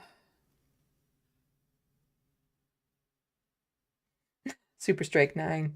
Amcam Fortress, we need you to go get the fuck out of here, Ford. Yeah. Should be can am, not am can.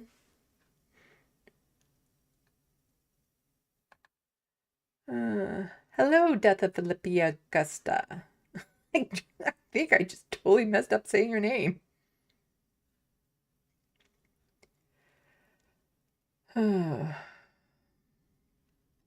Crouchy. Crouchy, yeah. Just crouchy, not crouchety. It took you over a year to correct me on that. Crouchy. F the police. I agree with Matt Leck of the Majority Report that when police stand with other workers, the picket lines, then they shouldn't be allowed to have police unions. Yeah, I clipped Matt's talk about that to add to my TYT video to push back against some of the crime rhetoric that TYT was spewing.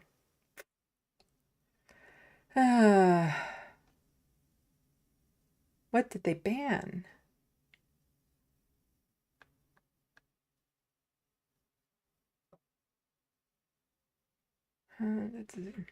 Oh, and if people could check the description box below, you don't have to buy it right now, but just can you tell me if the link works and you actually get to the this version of my book on Amazon if you click it?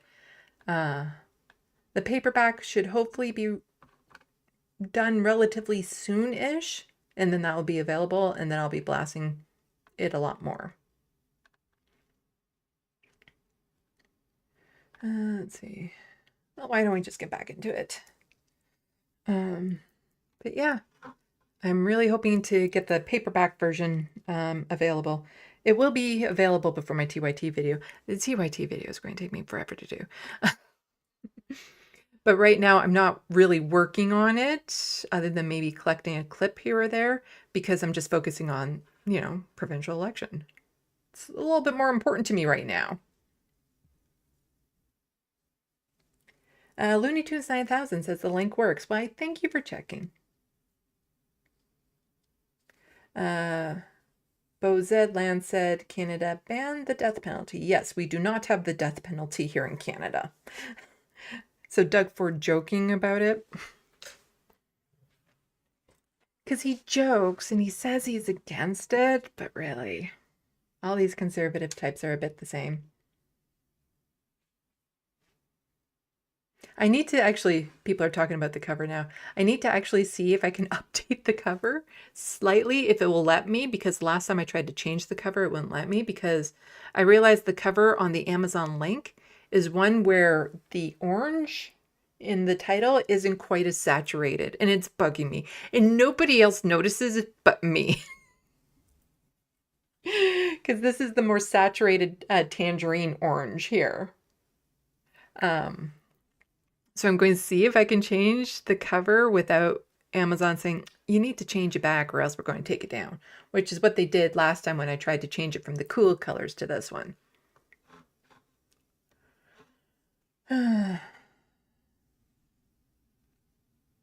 Okay, do I need this on right now? No, I don't need this on right now. I don't like having the earphone in unless I need it in because it hurts my ear holes. Anyway, back to the news. Ontario election. Liberal candidate under fire for social media post. There's a bunch of these. Every election, it always comes out that there's a candidate that should step down or shouldn't have been vetted and all that sort of stuff. It's almost understandable in this case because they got no notice. You know, it was very snap election-like. So it's like, okay, you seem good enough without maybe doing all of the work necessary. But, you know, the Conservatives are more than happy to dig up dirt. You see, it doesn't really work the same way because you can dig up dirt on the Conservatives and they're just like, yeah, I did that. So, because I remember the BC provincial election, the amount of dirt dug up on the Conservatives there was mind-boggling, and it did absolutely nothing to deter people from voting for certain candidates, and in fact probably encouraged some people that were into conspiracy theories and stuff like that to be like, they're one of mine. Okay. So the Conservatives have been digging through. Now, one candidate before all of what I'm about to tell you has stepped down, and she was an NDP candidate, and she did that because she didn't want to split the vote.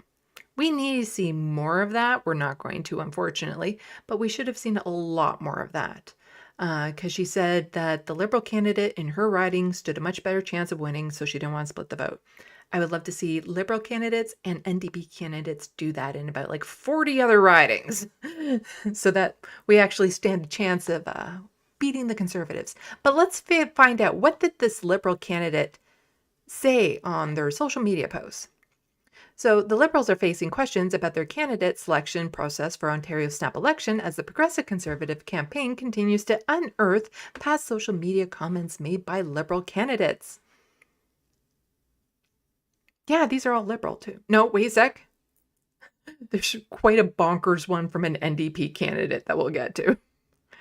On Monday, a social media post surfaced from Varesh Bansal, the Liberal candidate for Oshawa. You can thank India for cleaning trash, people, he wrote. Ask your gay friend Justin Trudeau to do the same.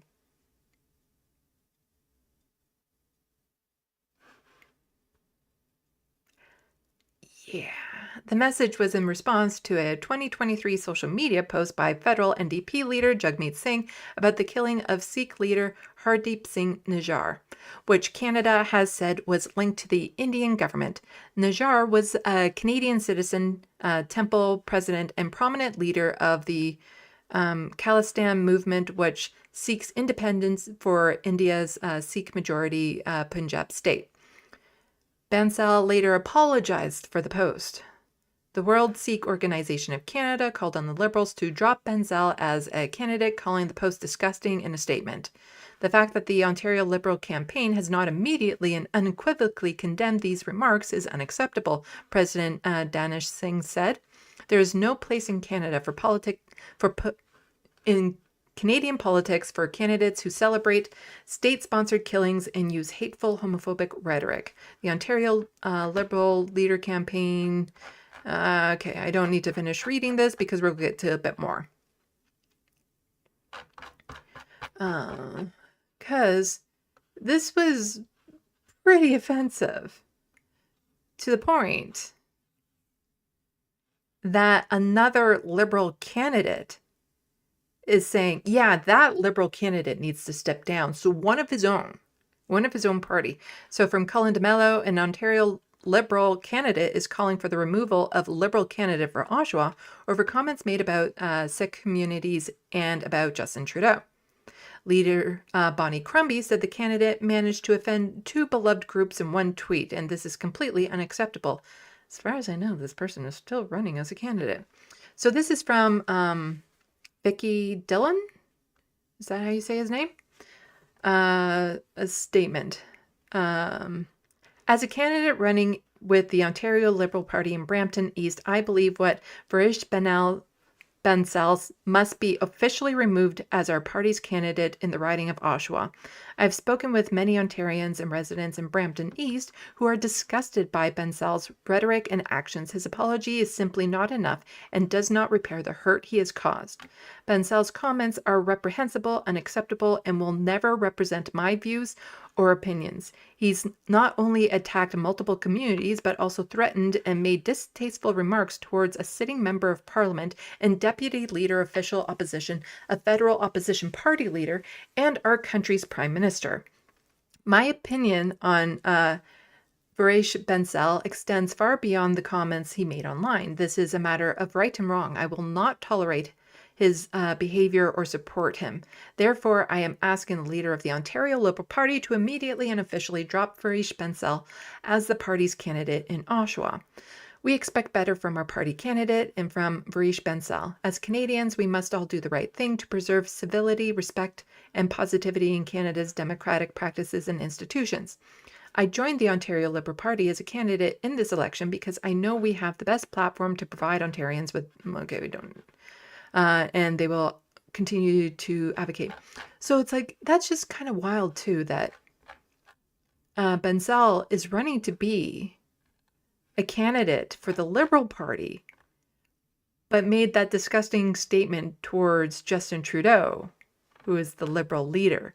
Normally they don't attack their own like that unless there's some really dire homophobia going on there. So here's a different Liberal candidate in Northern Ontario in hot water over posts on social media. So we can actually listen to the video here.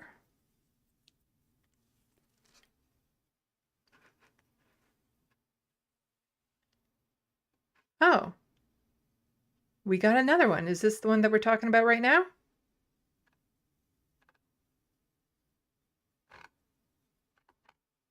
Because I'm just seeing this breaking news right now. Ruby Dalal disqualified from Liberal leadership. Oh, leadership race. Okay, that's a different thing. Ruby. Okay, I remember that one now. So she's running to be the federal leader. All these Liberal candidates and stuff.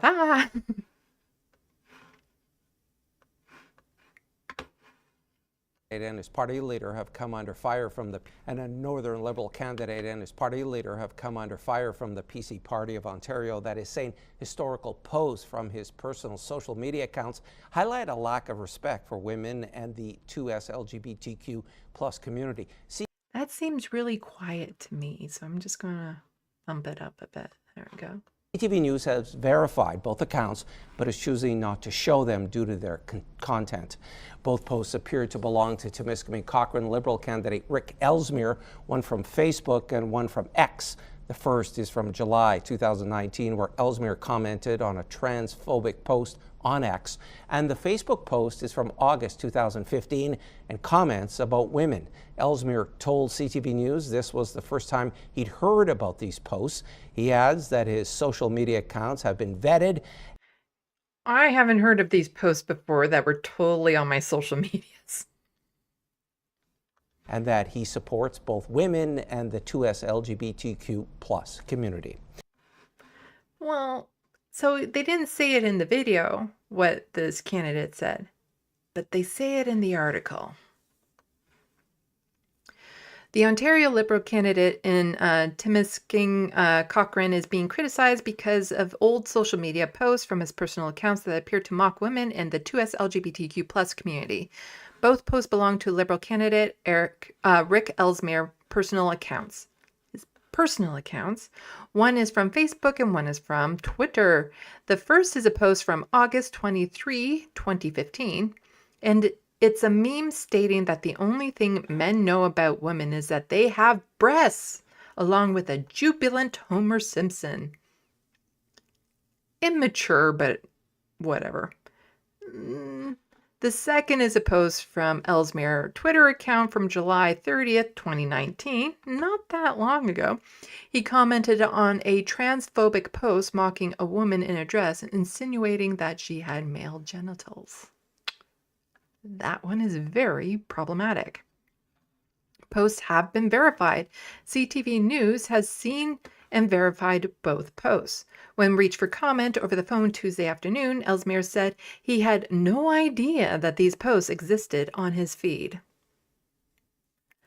This is the first I'm hearing about it, he said. Ellesmere said he and his campaign team vetted through his social media carefully.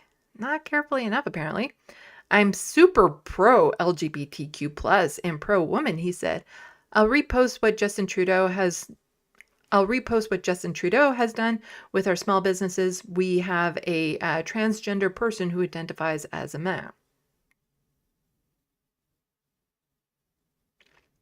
Then you have a trans men who works for you then. You don't have to say a transgender person who identifies as a man. You just say you have a trans man working for you. Some people. The Progressive Conservatives are using Ellesmere's post to bash Ontario leader Bonnie Crombie for failing to vet her candidates and take responsibility for their behavior. Ellesmere candidacy is just the latest addition to Bonnie Crombie's ragtag and incomplete crew of controversial, disgraceful Liberal candidates, the party said in a news release. Some of the candidates going up for the Conservative Party, my God, they're horrible people. Raging Zionists, homophobes, against people having reproductive rights. Like, it's just glass house, but nobody's bothering to throw stones at the Conservative House. I don't know any of this, and unless it's verified, I'm not going to say this out loud. So let's go on to another Liberal candidate who is not stepping down, but kind of said something a little bit concerning. Liberal candidate calls party ODSP doubling pledge excessive. Nickel Belt Ontario Liberal candidate Natalie Labbe said she misspoke when she called her party's pledge to double ODSP program rates excessive, which the Nickel Belt NDP candidate Franz Gillens considered hurtful to people with disabilities. In the since-deleted Facebook post, Nickel Belt Ontario Liberal Party candidate Natalie Labbe said her party's pledge to double ODSP rates is excessive. Not going to go more into this. It's just Bonnie Crombie during the debate said that she plans on doubling ODSP rates. It's a bit concerning when one of her candidates says, yeah, it's a bit excessive, and we don't know. We don't. Like, it's kind of like maybe this is one of those promises that they're going to go back on. Because when it comes to something as significant as this, your candidates should all be on board. You know, they should all be having the same talking points with this. It's a little disconcerting, when you have one that doesn't automatically think, yeah, no, it absolutely needs to be doubled.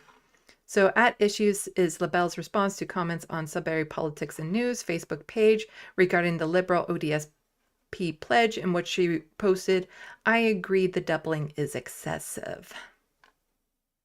I'm certain these policy statements will be adjusted so that there is more fairness across the board in supporting people who need it and what the government can actually afford. Yeah. Can we actually afford to, bring people who are living on disability out of poverty? Like, we could be spending that money on a tunnel or something. Like, do we really have to spend it on vulnerable people? Because that also, it just really goes to show her character. Although in support of a liberal income, she said ODSP rates need to be fair to those who do work. Oh, one of those. Or have to work 2 jobs to make ends meet and don't qualify for ODSP, rent subsidies, or other medical benefits. You see, it's just not fair to people who work if people who can't work also get enough to pay their bills. Because then what's stopping those people from working to not, oh, right, they're not living with a disability that's preventing them from working. These bullshit comments that come from these politicians really show, mask off right there. Because it's not fair to people who work if people who can't work are given a decent quality of life. Because really, people on disability should be suffering because, you know what? Those who work are the ones that we like. They're the ones that get all the bells and whistles. They're the ones that we actually care about. We don't care about all those other ones who can't work. The apathy of the working person would be even greater as a result, and nobody wins when that happens, she added. Yeah, all those people that would just be so upset if people living on disability didn't have to choose between rent and groceries. Absolutely disgusting. Like, the thing is like, okay, so maybe she misspoke about the pledge, but the fact that she said the rest of this, she should get kicked out. Like, this to me means that she should step down because maybe she misspoke about the doubling of ODSP, but the rest of this bullshit in her statement, okay, come on. No, that's disqualifying. Absolute garbage. Now, you're probably not prepared for this next candidate's comment. And this candidate is from the Ontario NDP. You're not prepared for it. You are not prepared for what this candidate said. And I believe she actually got kicked out of the party. So far, the Liberals are really dragging their feet to kick out anyone. Whereas the NDP, they had one step aside so that they weren't vote splitting. But then they also kicked out one. And what did she say? Ontario NDP candidate who said she wanted to be a black woman drops out of election.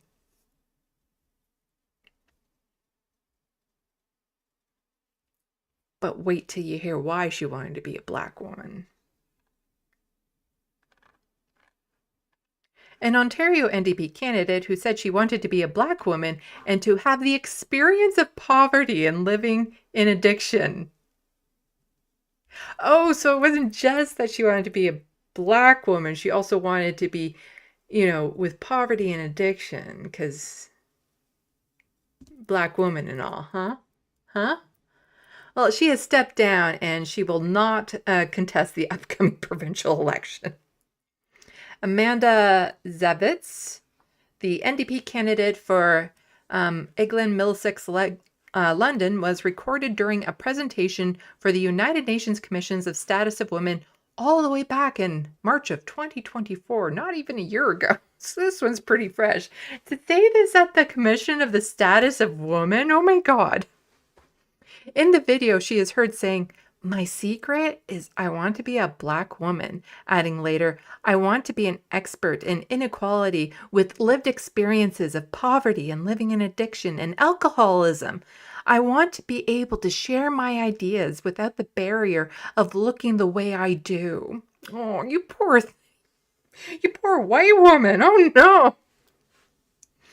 The thing is that if you really want to live with poverty and addictions and alcoholism, that's doable. Most of the people, I'd say almost all the people in that situation are not there by choice, but you could choose to be in that situation if you wanted to. Just saying. Wow. The clip was unearthed by the Progressive Conservative Party. Like, how is it that the Conservatives are coming up with all of these things and the NDP and the Liberals aren't coming up with the bullshit I know the Conservatives are hiding? Come on. Get your people in on it. What is it when you're doing the research into the Oppo research? Get your Oppo researchers on it, because I know Conservatives have a lot of dirt. Come on. But this is pretty bad. Wow. So the clip was unearthed by Progressive Conservative Party campaign and released on social media. There appears to be a cut between where Zavitz said she wants to be a black woman in her comments about inequality. After the video was shared, Zavitz released a statement saying she understood her comments was harmful and apologized, but didn't resign. As a professor of sociology at women's studies, that is exactly the type of woman I would think would say a statement like that. As a professor of sociology and women's study, I have made it my entire life's work to amplify the voices of marginalized communities, Zavitz said, who is a sociology professor at the Western University, wrote on Facebook. It's this whole, they want to be the savior, but they can't because the people she wants to be the savior for don't want her. My goal is to use my education and voice to challenge the systemic inequalities that hold back our society. Less than 24 hours after her apology, Zavitz said she would step down from the campaign. You know, after further reflection and discussion with my community members, I have decided to resign as the Ontario NDP candidate for the upcoming election, she wrote on a second Facebook post. It has become clear that my past comments are distracting from the critical task of defeating Doug Ford and electing an Ontario NDP government. Asked about the comments before Zavitz resigned, NDP leader Marit Stiles denounced them and said she had apologized but did not say she would remove the candidate. She apologized, Stiles said. As soon as we heard about this, we reached out to her because it is concerning. I think they're inappropriate comments, but she has apologized at least. And there she is, wishing she could be black and poor. Meanwhile, the Ontario NDP said it had found donation records showing Ontario Liberal candidates had donated more than $20,000 to provincial and federal Conservative campaigns. There's some good Oppo research that should probably be getting a lot more attention than it is. Finding that a whole bunch of Liberals have been donating $20,000 to provincial and federal Conservative campaigns. Because again, the Conservatives and the Liberals are far more in line with each other than the Liberals are even remotely close to the NDP. The Liberals are also facing pressure to drop their Oshawa candidate over offensive social media posts he made about Prime Minister Justin Trudeau and Sikh leader who was killed in Canada. The deadline for nominations has passed, meaning candidates who drop cannot be replaced. Yeah, you probably should have checked that one out first. Oh, let's see. Okay, so that's it for the very interesting candidates. But you know, I gotta say, they're far less interesting than if we go back to the BC provincial election. Wow, the candidates the Conservatives had running for them. Whew. There was some colorful memes and stuff going around. Yeah, really horrid bunch of people. Luckily, the Conservatives did not win in that situation. Although some of those horrible people with some like really rancid posts and stuff like that still got elected and are not being held accountable for things like, oh, all you liberal, you know, with the tard at the end of it type thing, who are upset over Trump getting elected. If you use a device with a bullet in it, you don't shoot this way, you shoot this way to make sure you do it properly. That was one of the memes a candidate who got elected shared. But yeah, That's hmm, that's some interesting things. Go and check the sandbox, and then you got just a couple more things to go to for Ontario stuff, and then other stories.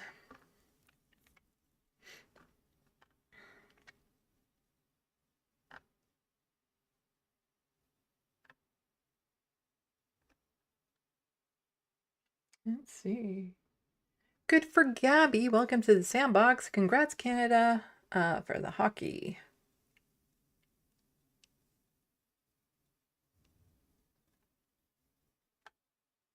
Yeah, I think a lot of people were very emotionally invested in that game.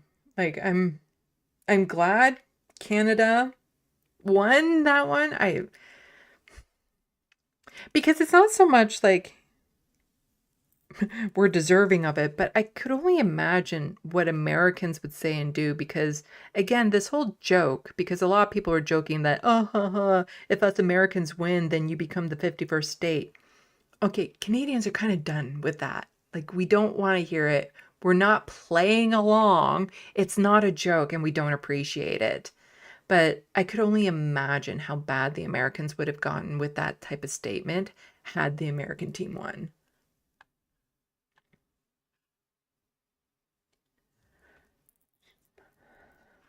Let's see.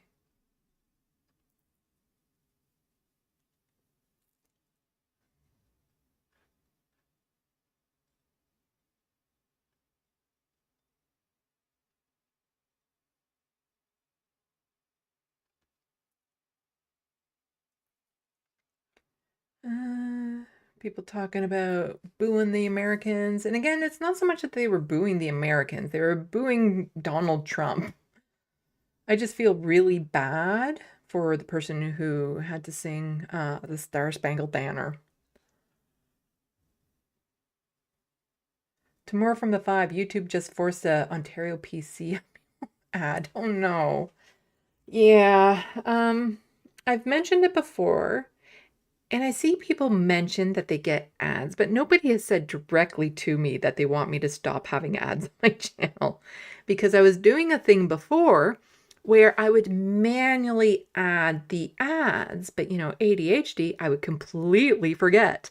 However, I've recently started to allow ads in, but they're on the most conservative, not political conservative, but conservative, so less frequent option.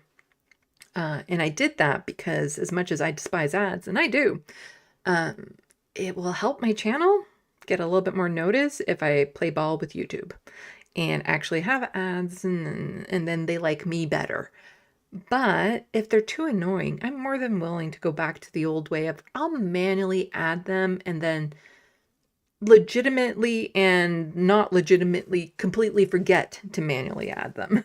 It's one of those things, like I don't have to pretend to forget. I will. ADHD and all.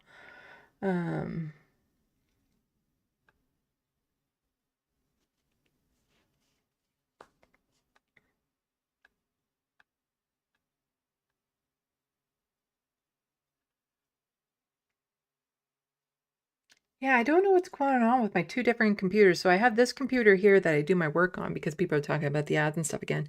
And again, my laptop where I have my Pie game on that I absolutely love that Windows has just decided to erase from my computer. It also disallowed a certain extension that I have on the browser to limit the amount of ads I see.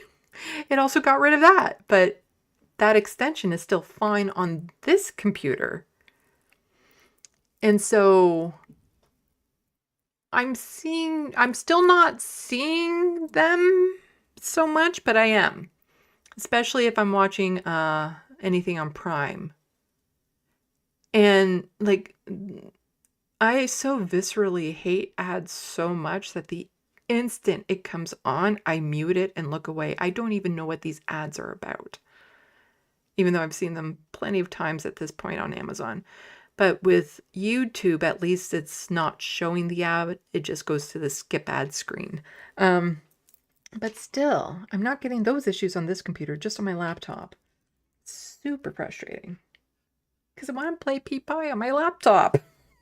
That game just it's my cozy place playing that game, and it's really super frustrating that my computer's just like, no, we're just going to delete it, because right when I was getting all ready to settle in for a night and play it. Super frustrating. And so now I gotta go ask my techie friends. It's like, okay, so how can I upload a game to my computer that potentially has a virus? I know it doesn't, though, because I had antivirus stuff on my computers before and it never had a problem with it. But all of a sudden, one update to Windows and off it goes. Just gets nuked. Let's see. Okay, I'm not a hockey talker. If people want to see the hockey stuff, check out The Rational National, David Dole. He did a whole video on the hockey stuff. Or you could watch Lance from the Surfs last night on Leftist Mafia. He made it known when Canada had won.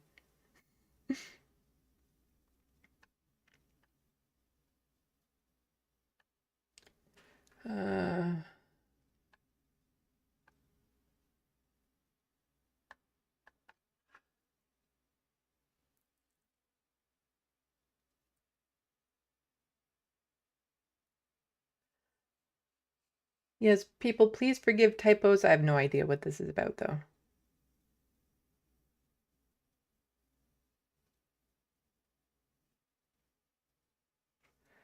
Okay.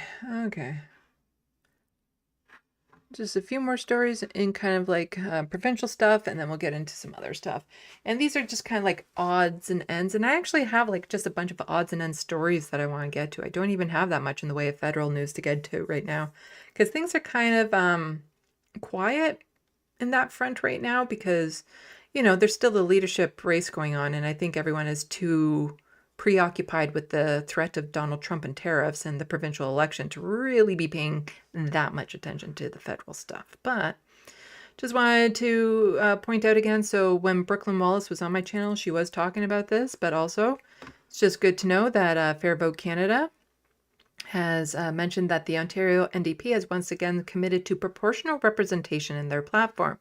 They promise to replace first past the post with mixed member proportional system where every vote counts. Let's make sure electoral reform stays on the agenda. And this is a post from the NDP. We will reform our voting system to make it fair and more inclusive, replacing first past the post with a mixed member proportional voting system where every vote counts. We will consult with public and civil society and other political parties to design a made in Ontario voting system that reflects the needs of our communities. We desperately need something like this. Like very, very much so. And again, just a remembered for all those people to remembered. Doesn't quite fit on the screen, but I think you get the point. 57% of people did not vote in the last election, which means the Conservatives got in with 18% of possible votes. We need like this, from this over to be a color, not gray. And I'm worried. I'm actually really worried we're going to have under 40% turnout for this election. And at which case, I think the election should just be null and void, and an automatic redo has to be done. It's kind of like ridings where the vote count is so close, there's an automatic redo. Well, there should be something built into the system where if the turnout is below a certain amount, there's an automatic redo, because come on. If less than 40% of people vote, then there's definitely something wrong with the system. So an automatic redo, and all the party leaders have to step down. So they all need new leaders and automatic redo, because if there's not a single one of the leaders that can bring in enough people to get it over 40%, there's something wrong. There's something terribly wrong with leaders. Let's see. But this tweet here, actually, it's one of the tweets that's giving me a little bit of hope that there might be some change, especially in these more spread out ridings, more northern ridings of like that are like a whole bunch of small townships and stuff. So Michael Hurley from QP tweeted out, Doug Ford canceled his visit to the Sault Sault Marine, something like that, as 1 in 10 of the population of Thessalson, 90 kilometers away, protested about the closure of their hospital. Midden, Windham, Carleton Place, Clinton, Chelsea, rural Ontario is reeling from ER closures under this government. I hope this is like 1 in 10 of the population came out to protest. That's a good sign.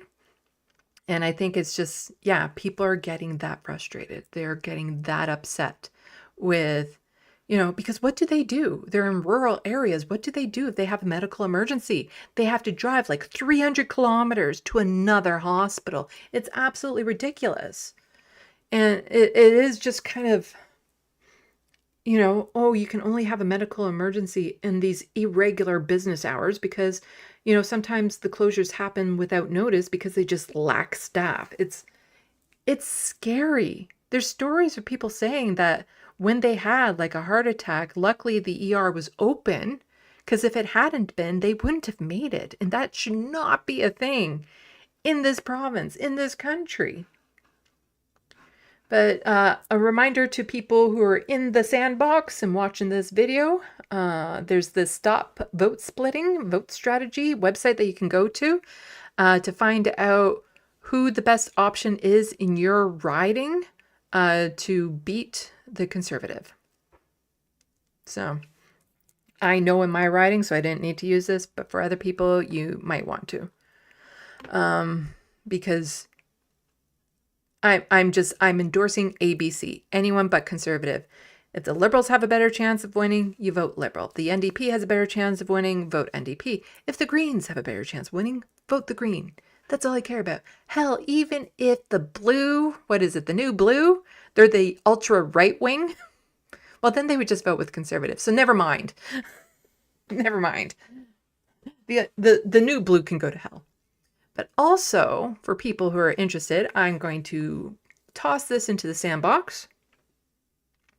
This is the Ford tracker, which I'm going to glance over again before I finish my video, although there might be too much here for me to and this is from Ontario Federation of Labor, where they just kind of keep track of all the bullshit he's done. Ignoring state of emergency.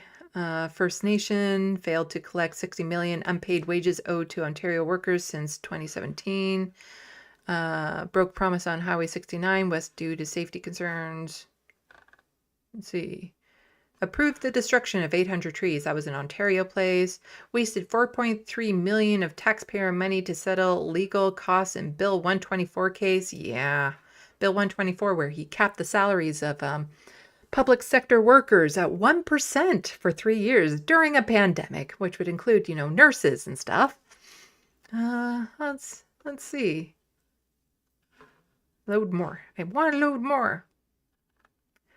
Cut back funding for school bus operations in several regions across the province, making it probably very difficult. Forcing the closure of life-saving safe consumption sites, despite the province's own saying you probably shouldn't. Doug Ford's red tape cuts save Ontario developers $400 million a year. Ooh, it's a good thing that hasn't led to, more affordable housing.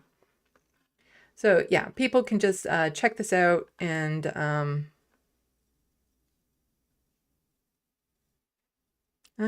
forcing Grassy Narrows First Nation to file a lawsuit over mercury contamination. That's also a joint federal issue. I've covered that on my channel. I've covered a lot of these things on my channel. So everyone go check that out. Let's switch to the main shot because we're done with the provincial stuff for the most part. I think I touch on some provincial stuff here, but it's not like provincial election related stuff. Oh. Checking the sandbox.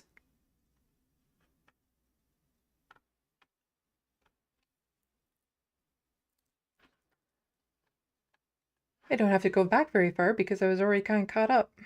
Let's see.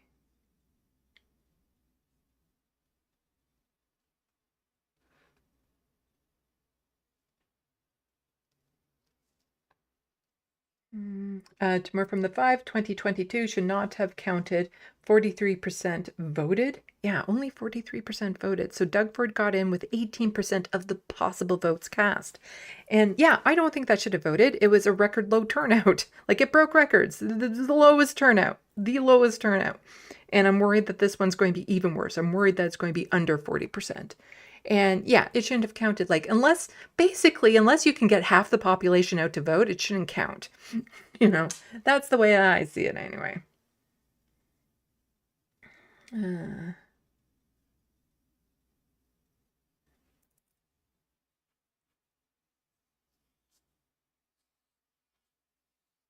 Crouchy, yeah, Sandy is right. Don't give seats to a far right party because they would form a coalition. Yeah.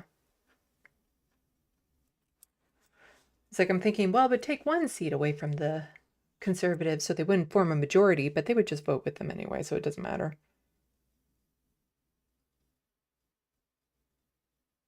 Speaking of pop, as we call it here in Canada, gotta get my caffeine in. Let's see.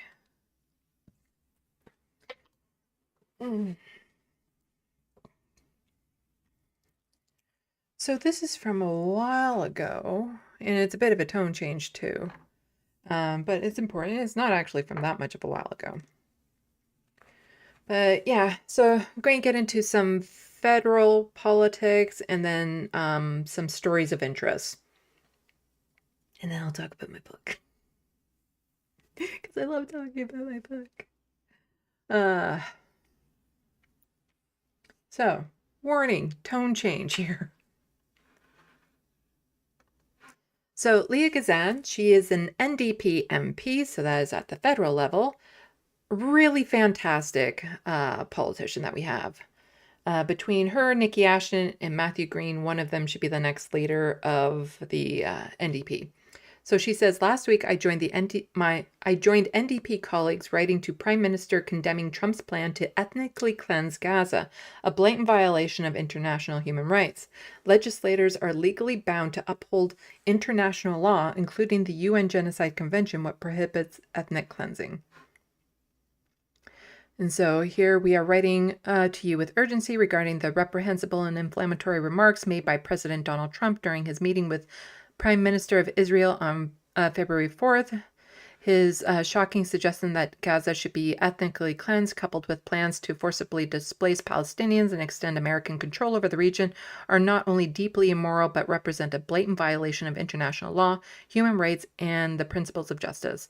Such rhetoric, actions, are an affront to the dignity of the Palestinian people and direct challenge to global efforts to uphold peace and security. And just more about that. And here we have the MPs who have signed on. So we have Lindsay Matthiason, Heather McPherson, Charlie Angus, Carol Hughes, Laurel Collins, Bontana Zarello, Jenny Wan, Matthew Green, Don Davis. Alistair McGregor, Alexander Blue-Reese, Leah Gazan, Rachel Blantley, Blake DeGeras, Brian Massey, Lisa Marie Barron, Peter Julian, Gord Johns, and Taylor Bachrick. Just know the names of the it's good to go over the names of the politicians, the NDP MPs who have signed on to this letter as of this time of the posting. Because in this day and age, it takes courage to forcefully speak out against what's happening in Gaza still, because they're then targeted, attacked. There's our APAC equivalent up here. I forget the acronym off the top of my head, where they'll go after politicians for even suggesting that Palestinians are humans and things of that sort. So here you have the NDP, Leah Gazan, saying this. So what about the candidates, though, for the Liberal leadership race? Because Justin Trudeau, not a Zionist, but said Zionism should not be a dirty word. That's an actual quote from him. And constantly would say over and over again that Israel has a right to defend itself. and look the other way while all these atrocities were happening. And he always had this habit of tweeting about, oh, these poor Israeli hostages were killed, or, oh, these poor Israeli soldiers were killed, never mentioning what was happening to the Palestinians. Never the atrocities happening to them. Or if there was any acknowledgement of an atrocity, it was just an acknowledgement in left bag. Never mentioning why there was a humanitarian crisis in Gaza and stuff. So now that there's a leadership race, we have a chance of maybe getting somebody else at the helm who has the soul. Fortunately, that's not likely. So this is from Rabbi David Misfari. Marconi, you expose your gross ignorance and prejudice. Do not ever pretend that the racist warmongering Zionist lobby is the Canadian Jewish community. Have you nothing to say about the tens of thousands of murdered Palestinians and innocent prisoners? So Mark Carney, who is the current front runner of the Liberal leadership race, who is not even a sitting MP, released the names of some innocent victims of Hamas's appalling terrorist attacks on October 7th. I stand with the Canadian Jewish community in mourning their tragic loss and call for the immediate release of all remaining hostages.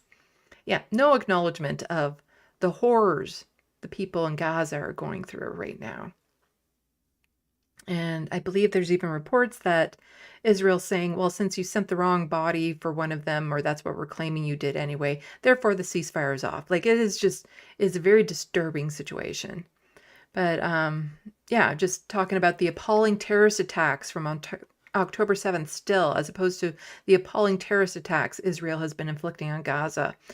The slipped estimate from Donald Trump now indicating that 500,000 people there are dead. Because Donald Trump accidentally gave a population count when he said that they all need to be moved to 1.7 million, 1.8 million, something like that. Whereas before this attack from Israel, there was 2.3 million people in Gaza. And then Melanie Joly is the second frontrunner for the leadership race. And below statement, Canada stands in solidarity with Israelis in this moment of profound sorrow and mourn the loss of loved ones.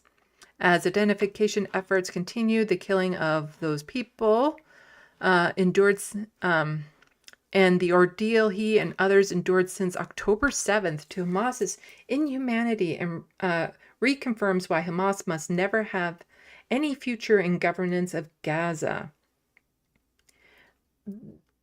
The ordeal, like, yes, it's bad for the hostages, and I don't want there to be hostages, no doubt about it. Also, maybe release the hostages that Israel has, like all the Palestinians that they've just locked up for no reason, including children. The people in Gaza have endured pretty harshly, and the vast majority of hostages who have been killed from Israeli fire. And the hostages that have been released, generally speaking, I don't know for sure, not always the case, but they're in good condition when they're released from Gaza. Whereas if you look at the prisoners, hostages that Israel has, when they get released, they report horror story among horror story, and you see them starved and near death. No speak of that ordeal. No. The family is still uncertain if they will be able to say goodbye, facing an agonizing and unimaginable moment. How about all those Palestinians that can never say goodbye to their family because they don't know which building they're buried under? We reiterate our call for the release of all remaining hostages and the return of the remains of those who were killed, including Canadian Judah. Our thoughts are with the family of those enduring unbearable grief. But just the Israelis that are enduring unbearable grief. Nothing about the Palestinians. Both Melanie Joly and Mark Carney are horrible people. Still prefer them to Pierre Poilievre, no doubt about it, but they're not the saviors. They might, like Mark Carney might help the Liberal Party win, but Canada doesn't win. We just don't lose, per se. But Canada definitely wouldn't win, and he is not going to be a great person. So here's an article from The Breach about Mark Carney. It says he's a pragmatic outsider, but he's a banker selling yesterday's failed ideas. The liberal leadership frontrunner is promising change without change. Heard that before. With austerity, greenwashing, and more corporate handouts. This is a long-ass article, so we're not going to go over it. The Breach, well known for long-ass articles. But let's just skim through some of this. Mark Carney is probably going to be Prime Minister, at least for a while. So, again, he's not a sitting MP, but if he gets elected to the leadership position of the Liberal parties, he will be the Prime Minister for however many months before the next election. And he should be running for a seat. Even if he doesn't win that seat, he would still be leader if the Liberals won. However, most likely he wouldn't retain that position because it'd get moved to someone who actually won their riding. So he's ahead in polling and fundraising for the Liberal leadership race. If he wins it, he gets the big chair. Numbers even suggest he's tightening the race between his party and the Conservatives, who've long been up double digits over the governing side. Carney could win the leadership and hold Pierre Poilievre's party to a minority government. If things get wild with Donald Trump and tariffs, maybe a strong Liberal campaign it's conceivable Carney could even hold on to government. It's a shift worthy of incredulity.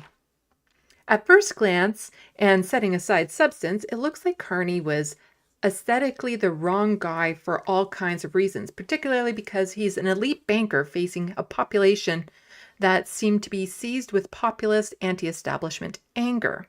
But not only is Carney putting up respectable numbers, at least for now, his program to the extent it's been fleshed out, is also thoroughly grounded in liberal orthodoxy reminiscent of the last decade of Trudeau government, albeit with some bits shaved off the edges. Basically, as I say, if Freeland or Carney get in, they're not going to change anything. The system that people are so fed up and angry with, it's not going to change. It's going to be status quo under them. And that just means that the Conservatives will have a chance to replace Pierre Poilievre with perhaps somebody who has any level of charisma, in which case the Liberals would then get devastated at the next election. Because the fact that Pierre Poilievre is still in the lead when he has about as much charisma as a potato that's been sitting in a sack for the past month that was in the back of your Tupperware drawer that you just completely forgot about, because you thought you got all the potatoes out of it, but there was just this one in the bag, and you put some Tupperware in front of it. And so then it just kind of got pushed to the back. And then you were searching for a lid for that one Tupperware that was just the perfect size for your leftovers. And as you were searching for that lid, you pulled it out and you found this sack and you thought, oh, this has been there for a while. And you go to pull it out only to find out that there was still one potato left in it and it's not in good condition. That's the charisma that Pierre Poilievre has right now. And he's still in the lead. So if you even get a potato that has seen sunlight, they will devastate the Liberal Party, especially if there's no change in the status quo. A government that spends less and invests more. Oh, where have we heard that? Carney is offering Canada a centrist agenda par excellence tailored to fit the anti-Trump nationalist movement. That means deep love for the free market coupled with gurgling nod or two towards the welfare state. Grudging nod or two towards the welfare state. Gurgling. That's of something else. It means more of the same, comfortably set with the narrow bandwidth of ideological acceptability. Despite poor messaging, which is to say he's been saying one thing in Quebec and another in the rest of Canada, Carney has said that his government would use all of the powers of the federal government, including the emergencies powers of the federal government, to accelerate the majority projects that we need in order to build this economy and take on the Americans. That means pipelines. The erstwhile unpalpable undertaking that has suddenly become a matter of national security. Pipelines. Those pipelines would complement an end to the carbon tax, which Carney says he'll scrap because it's divisive. You don't care about effectiveness, you care about divisiveness. Instead, he pursued a green incentive program and keep the industrial emitter program. He's also talking about the carbon border adjustment to ensure that prices are fair across borders. That would mean adjusting costs, that is, levying a tariff against countries who are laggards on pricing of the cost of carbon. The people who write for The Breach, just use normal words. You don't need to do. This isn't a novella. Although this is a really long article and I kind of get where you're going with it. Just use normal words. If you want more people to read it, use normal words. Maybe some of this would be good, but I doubt any of it will be onerous for corporate polluters, which means it will be insufficient. Last year, the Trudeau government introduced change to the capital's gain tax, which would raise the inclusion rate and capture a bit more passive income earned by the ultra-wealthy. Carney will repeal that. So that capital gains tax that was really didn't affect, it only affected a handful of Canadians. But the Conservatives put it on blast and made everyone so upset about the capital gains tax, even though it wasn't affecting anyone. How dare you add a little bit more tax to the ultra wealthy? They're still not paying their fair share, but how dare you? Well, Carney will repeal that. He says letting Bay Street keep more of its money. He also says he'll rise defense spending and hit NATO's 2% of the GDP target by 2030. He just sounds like such a charmer. Thoroughly a banker, a man who claims that former Prime Minister Stephen Harper asked him to be finance minister, Carney also says he'd balance operational budgeting spending, which means programs cut. He'd run a broader deficit to drive economic growth, that is, shoveling cash into the private sector. Canadians deserve government that works for you, he wrote on X, a government that spends less and invests more. It's a message he now repeats ad nauseum. So cuts, but not just cuts. A wealth redistribution to private industry. During an interview with CBC News' Rosemary Barton, Carney said government spending would catalyze many multiple of private dollars throughout the economy. That would be, Carney suggests, an incentive to build more housing and stimulate internal and external trade. Super long article. People will say that I'm not an elitist or a globalist, Carney told the former Trump press secretary Anthony Scaramucci and former Tony Blair strategist Alistair Campbell. Well, that's exactly what we need, he continued. The charitable reading, blah, blah, blah. Yeah. Super long article. As you can see, I'm still scrolling, and it's still words. So I'm tossing this in the sandbox because I know all of you are just dying to finish reading the rest of it. You're so eager. You see it right now. You're all clicking on it because, I put it in there for a reason so that people can read up more on this, especially all you Americans want to know about this Canadian frontrunner for the Liberal Party who probably won't win the federal election. I'm sure all of you Americans want to know more about him. But how about we learn a little bit more about Pierre Poilievre, the leader of the Federal Conservative Party. Well, here he is in all of his dorkiness.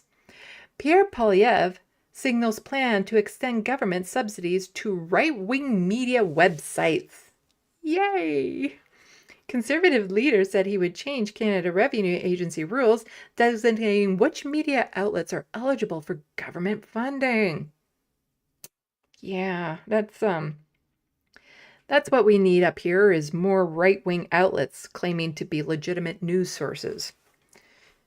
If Pierre Poilievre's Conservatives were in government after the next federal election, Poilievre will defund CBC. I do not want to see CBC defunded. And if you poll Canadians, the vast majority do not want to see CBC defunded. And expand government funding arrangements to include right-wing alternative media outlets. Right-wing ones, huh? I don't think I would qualify for extra funding. Speaking to right-wing online media personality Candace Malcolm with the website Juno News last week, Poilievre indicated he would, in his words, depoliticize news media finance. He would depoliticize it by politicizing it. Asked by Malcolm to clarify if he would get rid of that $600 million newspaper fund that Trudeau gave to newspapers, Poilievre confirmed he will make unspecified cuts to news industry subsidies, but is also interested in expanding which media organizations can access those funds. We are going to be cutting back on that, Poilievre said, of the Liberal government's news subsidies. You'll have to wait for the platform to get the details. Poilievre then suggested he would also change how CRA designate who qualifies for these subsidies. We have to depoliticize news media, Poilievre said. Right now, what happens is there are subsidies that go to favored media outlets that CRA designates, and then there's not funding for others. Of course, the worst example is CBC, which gets the enormous subsidy to do largely what Canadians can get elsewhere. Canadians can get digital media, video, graphical media anywhere. We need to defund the CBC and have independent, self-supporting media. It does get into this, but the thing is that in order to qualify for this, there are actually qualifications, like there's specifications.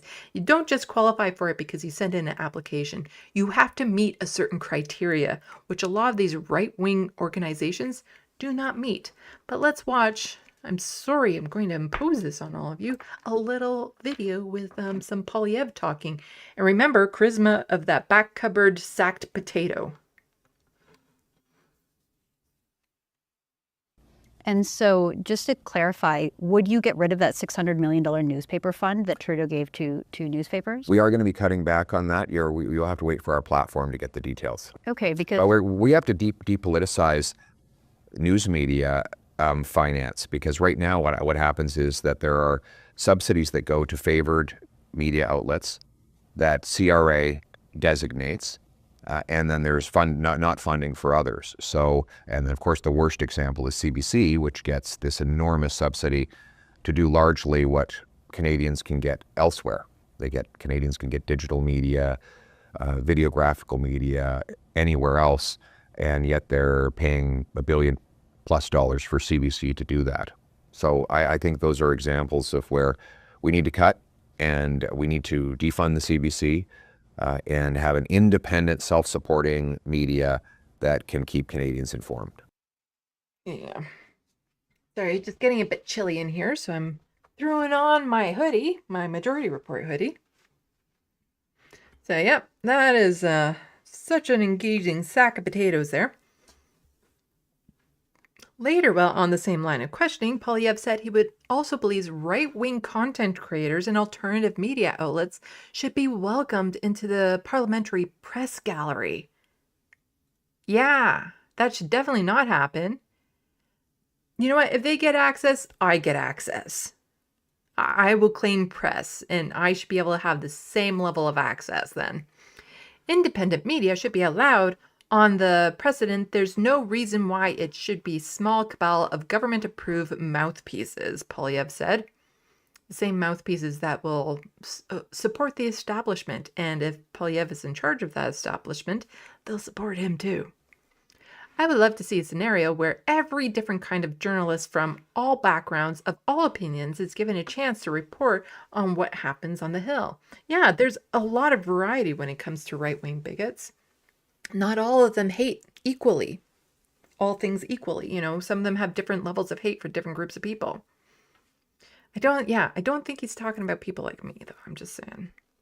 Polyev spokesperson Sebastian Skamsky did not respond to multiple requests from Press Progress seeking clarification about what changes conservative government would make to CRA rules that set out eligibility criteria for media outlets looking to access government subsidies.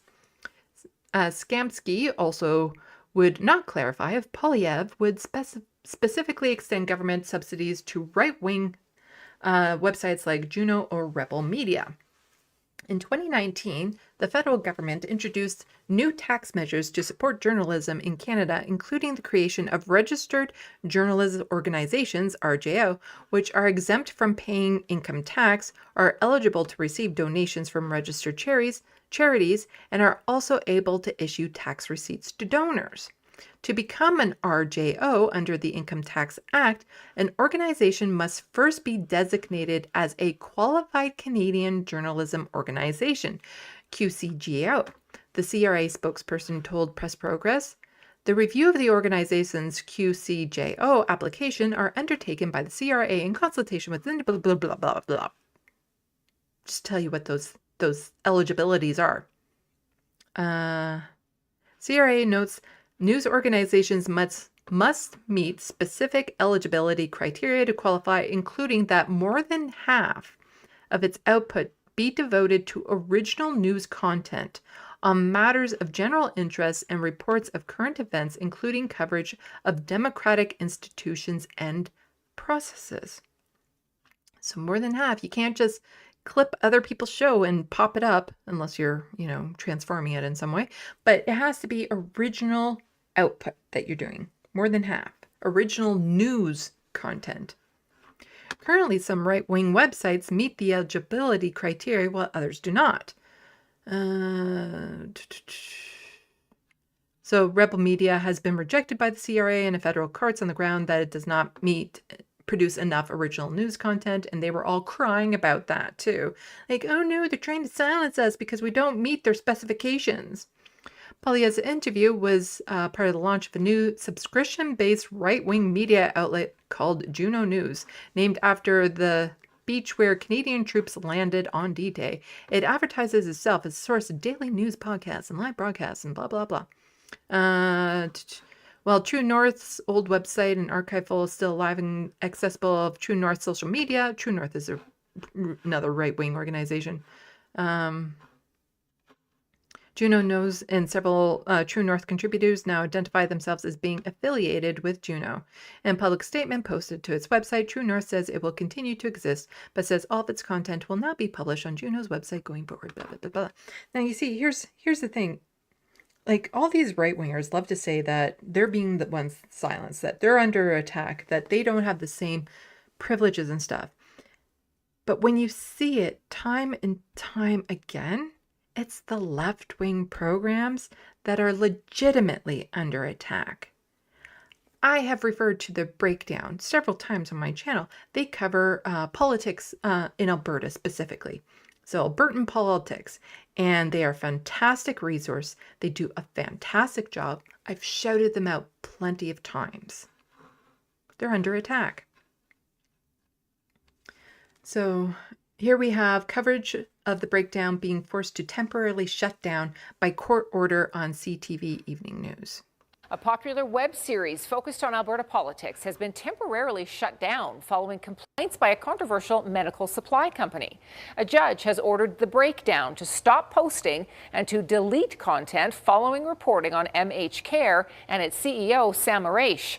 Tim Brooke has more on the ruling and on Maraish's connections to the provincial government. Nate Pike and his Alberta politics web series, The Breakdown, is officially on pause. Starting Tuesday evening, The Breakdown social media will begin to be unpublished for what I hope will only be a short period of time. Pike and his show were hit with 2 injunctions over the weekend, one to temporarily stop producing the show and another to delete old content. It comes after months of reporting on Sam Maraish and his company MH Care. That's the medical supplier the province paid for highly criticized PPE and children's medication. High-ranking members of the provincial governments also came under scrutiny for joining Marais at playoff hockey games. I think it's absolutely important that people are aware of what's going on behind the curtains in the corridors of power. MH Care is also the company named multiple times in last week's lawsuit filed by the former head of Alberta Health Services, but Marais has yet to respond to any CTV News requests. In an affidavit, he... Literally, the breakdown didn't do anything libel, didn't try posting anything false, didn't dox, didn't, find nefarious ways of gathering information. They were just reporting on what was readily available. He claims the alleged conspiracy is demonstrably untrue and that the resulting campaign against him has caused him to be extremely fearful for his safety, his family's safety, and the safety of the employees and agents of MH Care. And so, after filing a $6 million lawsuit against the breakdown, Marais has asked for a 2-week court order. Political experts are puzzled. I think the evidence is quite flimsy, and much of the evidence doesn't point actually to the breakdown. Many big media outlets have also reported on the ties between MH Care, Marais, and the UCP government. That's why many believe the breakdown is being targeted with a slap suit. This happens when a well-funded individual or company using their large financial resources go after someone who is saying things that they want to silence, essentially. And they use their deep pockets. Yeah, so I'm sure that Pierre Poilievre would be so against this sort of censorship.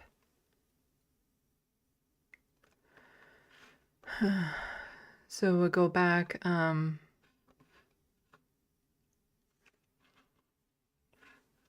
will toss this into the sandbox as well. It's the article about Alberta political web series temporarily shut down by court order.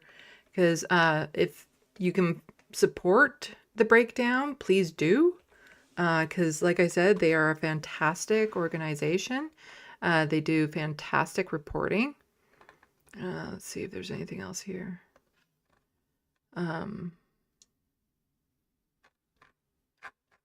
Yeah. So yeah, if you can support the breakdown in any way, please do so. Because yeah, they were one of the first people to follow me back on Twitter when I first joined too. So, I have a little bit of bias, but they do great reporting on Albertan news, and it's very important considering everything that's happening in that province. I wish I could be like the Ontario equivalent. So here is finally something decent coming from Justin Trudeau. What? Yeah, actually, this is something decent coming from Justin Trudeau. In the Liberals. Introducing Alto Canada's largest infrastructure project ever, connecting nearly 20 million Canadians between Quebec City and Toronto with 300-kilometer-an-hour high-speed rail. Yay! Finally, let's get it going. Let's do it. Let's do the thing, because this is needed. Like literally, there's a corridor in this country that if you put a train up through it, that's half the population it can service. It's wild. We don't have this yet. Like just the convenience and everything about it. This is so needed. So needed. So here's the article on it. High-speed rail line with 300-kilometer-hour trains will run between Toronto and Quebec City, Trudeau announces.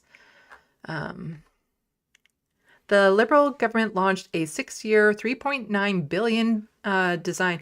You see that? That's only a $3.9 billion design for a rail? Doug Ford, he wants to put that tunnel, that highway tunnel under the highway. And the low estimates are $60 billion. And that's just for 100 kilometers, not 1,000 kilometers. Wonder what would be the more cost-effective thing to do. In development plan Wednesday that the Prime Minister Justin Trudeau says will eventually connect Quebec City and Toronto with high-speed rail line. Today I'm announcing the launch of Alto, the largest I don't need to read that because we're going to watch the video. Construction on the new line will not begin until the design phase is done, which could take 4 to 5 years. Funds are to be allocated at the end of that time period, so it's possible future government could modify or cancel the project. If the Conservatives get in, you can expect them to cancel it, because it's something that would actually be good. Instead of they could at least do what Trump would do, and that is take ownership of it and say, take all the credit for it. They could at least do that, but they'll just most likely cancel it. Last month, Trudeau announced he would be stepping down. Okay, we don't need to listen to that or read that because we're just going to watch this. Today, I'm announcing the launch of ALTO, the largest infrastructure project in Canadian history. A high-speed rail network between Quebec City and Toronto with stops in Trois-Rivières, Laval, Montreal, Ottawa, and Peterborough. It'll span 1,000 kilometers with 100% electric trains that will reach speeds of 300 kilometers an hour. A reliable, efficient, high-speed rail. And if it hits the moose is still standing there at the end of the train saying, you bugging me? The moose will still be just fine. The train will derail. The moose, totally fine. Network will be a game changer for Canadians, slashing travel times by half, getting you from Toronto to Montreal in 3 hours.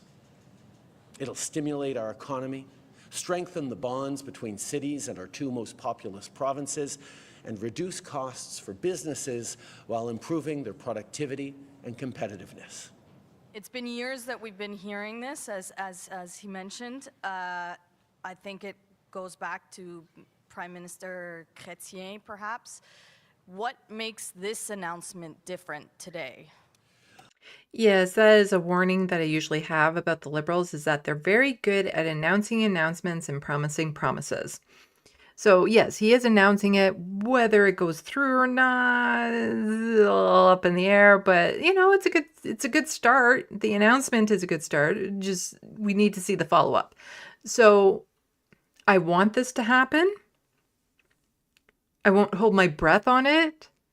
I have more faith in the tunnel under the highway being built because it's a Conservative project versus this, but this would be good if it happened. Objectively, really good.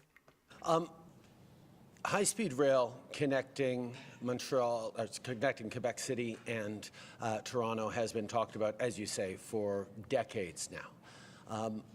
In our first mandate, after 2015, that still seems really we quiet started to me. digging in seriously to improving rail service in this country. We moved forward with Via Rail on looking at high-frequency rail. And as those ideas developed, we realized that there was an opportunity and even a responsibility to move forward in a significant and big way finally. That's the work that has been done. This is work that has never been done by any previous government, to pull together a serious series of bids by different international consortiums that has landed on a serious group that can do the work and that has now the funding to begin. This is real now for the first time in a long time, and it's taken us years as a government over the course of 3 different mandates to get to this point, but we are now seeing high-speed rail as a reality for Canadians. That would be great. Absolutely great.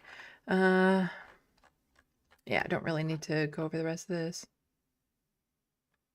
Oh, I'm kind of curious what Canadian high-speed rail would look like. I didn't watch this video. Let's take a quick peek on this.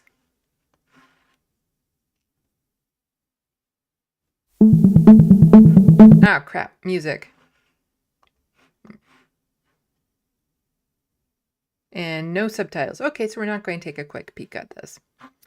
Okay, so that is that. I never know. Sometimes I have gotten hit up with these news articles and the music that they have on in the background saying, it's copyright, so we're going to demonetize your entire 4-hour live stream, even though there's only 30 seconds of music in it we don't like.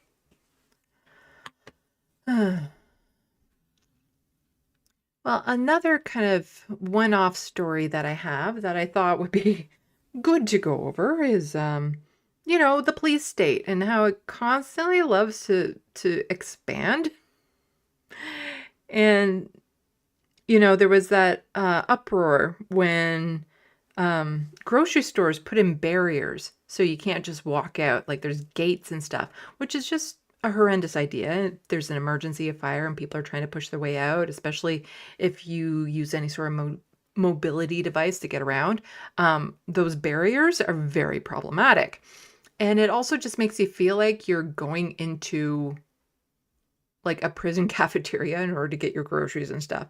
And then there was controversy over how they wanted to check your receipts on the way out, which is actually illegal unless you pay for a membership like Costco. They're allowed to. Regular grocery store, not allowed to. So, there's the thing, like when you become more and more security focused at people stealing from grocery stores, without looking at the underlying causes as to why people are stealing from grocery stores. It's an indication of something. But Loblaws, the Galen Weston family, the richest family in Canada, I believe, they really want to hold on to every little bit, and they don't want anyone stealing their outrageously priced food. And so they're taking it just another step further with body cameras. Body cameras on staff. Loblaws, and this is from Global News, Loblaws staff at 2 BC stores to wear body cameras due to rising retail crime. So don't deal with the reason why crime might be rising, if it is actually rising. Just know body cameras. That's what you need to do.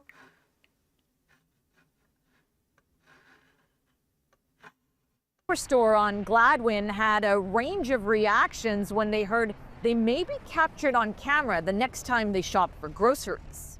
Oh, why do you say that? I don't know. Some people won't like that idea. Grocery stores are like the public places, so I don't have any problem with that. Body-worn cameras are used by police agencies, but this is the first time we're hearing about the technology being used in retail stores in BC. The camera's also being launched in Shoppers Drug Mart on South Fraser Way. A warning sign on the door says the body cameras are turned on only where there is a risk of an escalated encounter.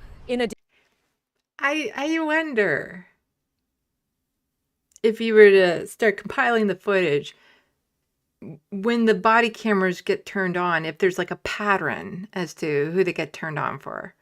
If there might be like a notable pattern in the people that they're worried about. I wonder if that might be a thing. In addition, the recording, including audio, may be used to substantiate claims and may be provided to the police for investigative reasons. Loblaw, the parent company of Superstore and Shoppers, refused to do an on-camera interview. But in an email statement... Sure, they refuse to go on camera. They want people in public to go on camera, but they're not going to go on camera. Company said retail crime and violent incidents have risen significantly across the country in recent years. The body cameras are intended to help de-escalate situations and create a safer experience for customers and staff. I'm not entirely sure the staff wearing body cameras will de-escalate situations. It just makes people feel like I would not shop at these stores. Well, I don't really. Ever since they did the boycott Loblaws thing, I actually have tried my best to maintain that, so I'm rarely ever in a Loblaws owned store anymore. Some customers think it's a positive step to deter crime. Others are raising serious concerns about privacy. You kind of wonder what they're using it for. Like, are they looking at what we're buying and using that for marketing purposes, or are they just doing it for their store security? Say like on public places, there are like CCTV surveillance also. So it's kind of same thing. I don't have any problem with that. That would make me almost want to shop somewhere else, to be honest. Of course it makes me nervous. Anytime you have a camera or you're capturing information, that's people's facial images, personally identifiable data, and it could be used for purposes never intended. So that's the cautionary tale. Body cameras are also being used at Superstore and Shoppers Drug Mart locations in Alberta and Saskatchewan. Now, Catherine Thomas, the VP of Communication for Loblaw, tells Global News that the footage is not going to be used for marketing purposes, and if it is not needed for an investigation, it will be deleted as soon as possible. Ramina Dea, Global News. Uh-huh. Sure. Nothing ever goes wrong with that sort of thing. Mm-mm. Oops. Yeah. Just no body cameras in a freaking grocery store. Come on. It's just no. Like, we already feel like we're in a police state. How is that helping? Like, how... There are reasons why people steal from a grocery store. It's not to, for a crime empire and to make lots of money. It's because people need to eat. And so you need to deal with those underlying reasons if you want to stop the crime. But just adding body cameras, making people feel more and more like they're in a military state, that they're under watch, that people are eyeing them like they can't be trusted, that you can't go out anywhere anymore without being suspect. Like, you have to justify why you're there. Like, what if you think you want something, you go to the grocery store, they don't have it, so you're just browsing. Are you suddenly then suspicious to them? Just horrible idea. Like, Loblaws just keeps on getting more and more like prison-like. Like, just the gates alone, they bug me. Because I have to go in the gates and there's only like a funnel gate that you can get into the grocery store, and then you have to go out the funnel gates, and then you can't cross over. So if you forget something, you forget it. There's no more freedom of movement in and out of grocery stores because they're so afraid. You might take some milk or eggs, eggs especially. That's like gold, the golden goose eggs these days. But another video that's kind of like in these one-off interest stories of mine that I wanted to bring people's attention to and focus on, because it's rarely ever spoken about enough, especially right now, because in Ontario, we are having an election. We're also having a crap ton of snow. So what does that mean with people with disabilities, especially mobility disabilities? If you need a wheelchair, a walker, a cane, it's very difficult and impossible to get out. Unless you have access to a car, you're stranded in your apartment. And even if you have a car, trying to get to that car can be very problematic. So when it comes to voting, you really have to be reinforcing to people how they can vote. It is very easy to vote in Canada. They do try to make it accessible. But if you have mobility issues or any other disability issue that you need addressed in order to vote, you do unfortunately have to go out of your way to find out what assistance you can get. But for a lot of people, when you think about the sidewalks and how the lack of shoveling that happens there, or maybe one lot shovels and the other lot doesn't. How wide are they shoveling as well? Is it wide enough for a wheelchair to get down? And then even if there's just a little bit of snow left, it's so difficult. Like, I go on walks in my neighborhood and it seems like there's like a plow that goes around on the sidewalks. However, again, it leaves snow. And so if you have a wheelchair, you're not going anywhere. And the width of it also varies. And so there's areas where I go walking where if I was in a wheelchair, I wouldn't be able to get through. And then you get into another lot where there's been no plowing at all. So then suddenly, you have to turn around? You don't even have room to turn around if you need to turn around.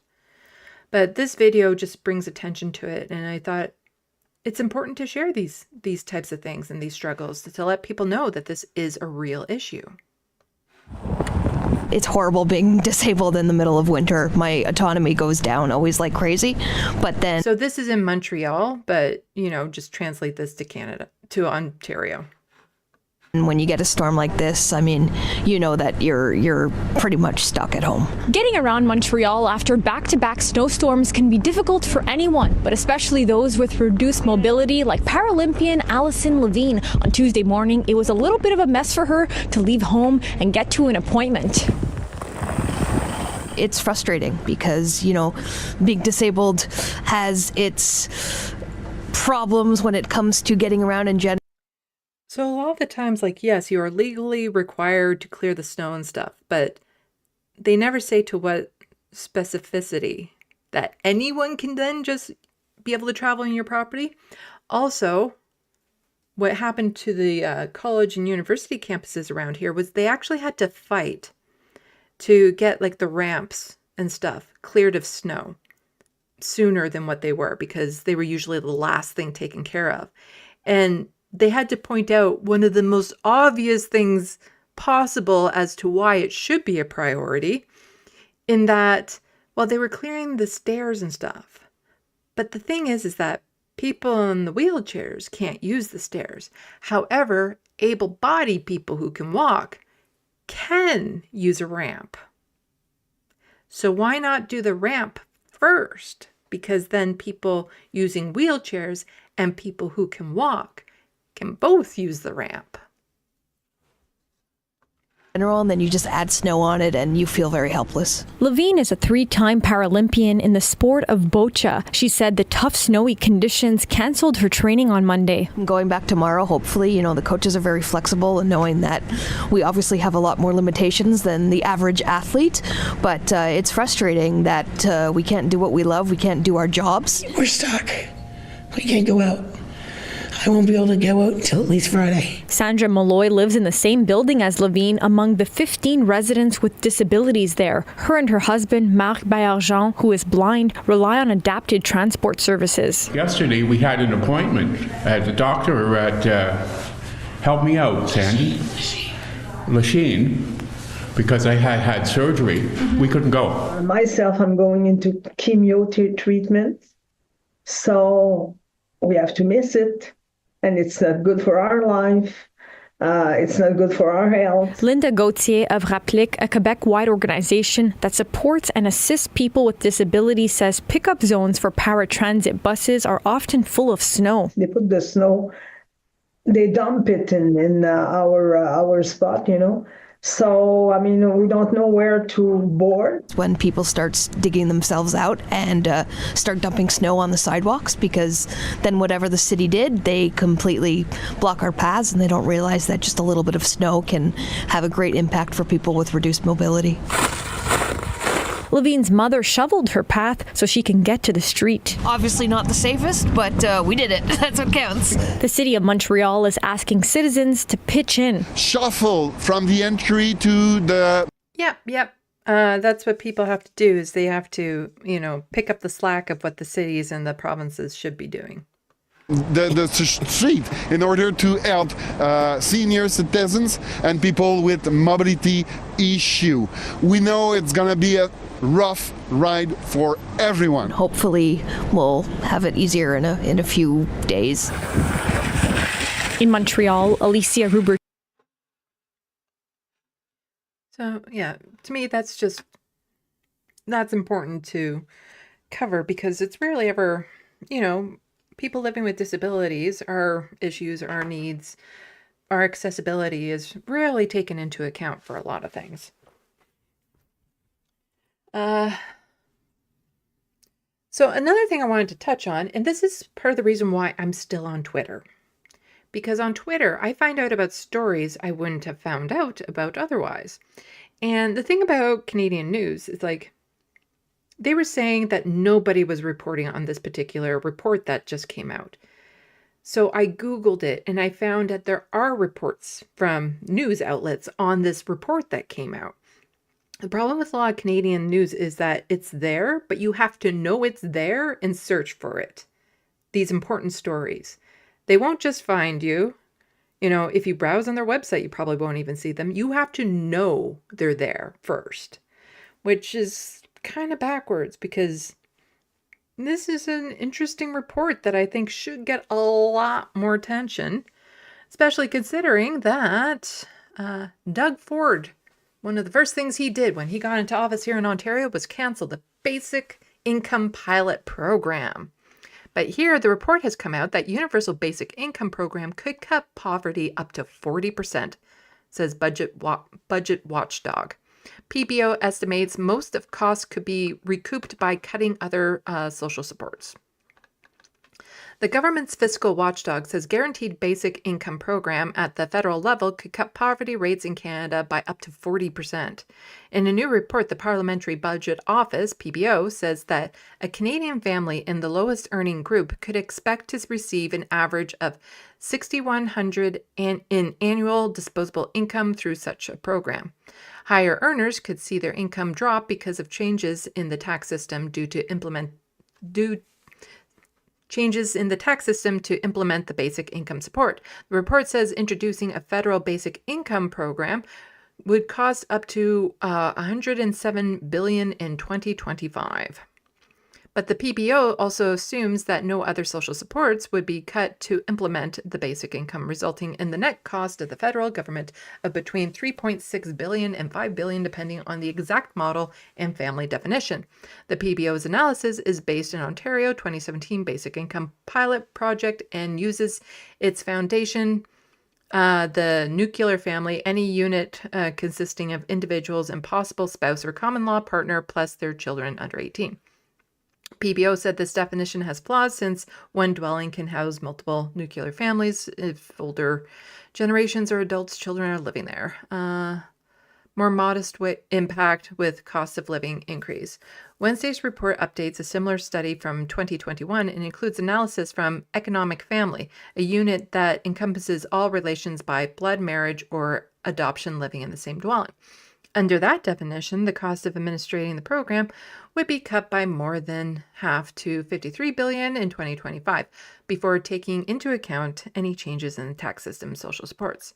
Okay, so we're just getting a whole bunch of numbers. Is there anything else that we can just say?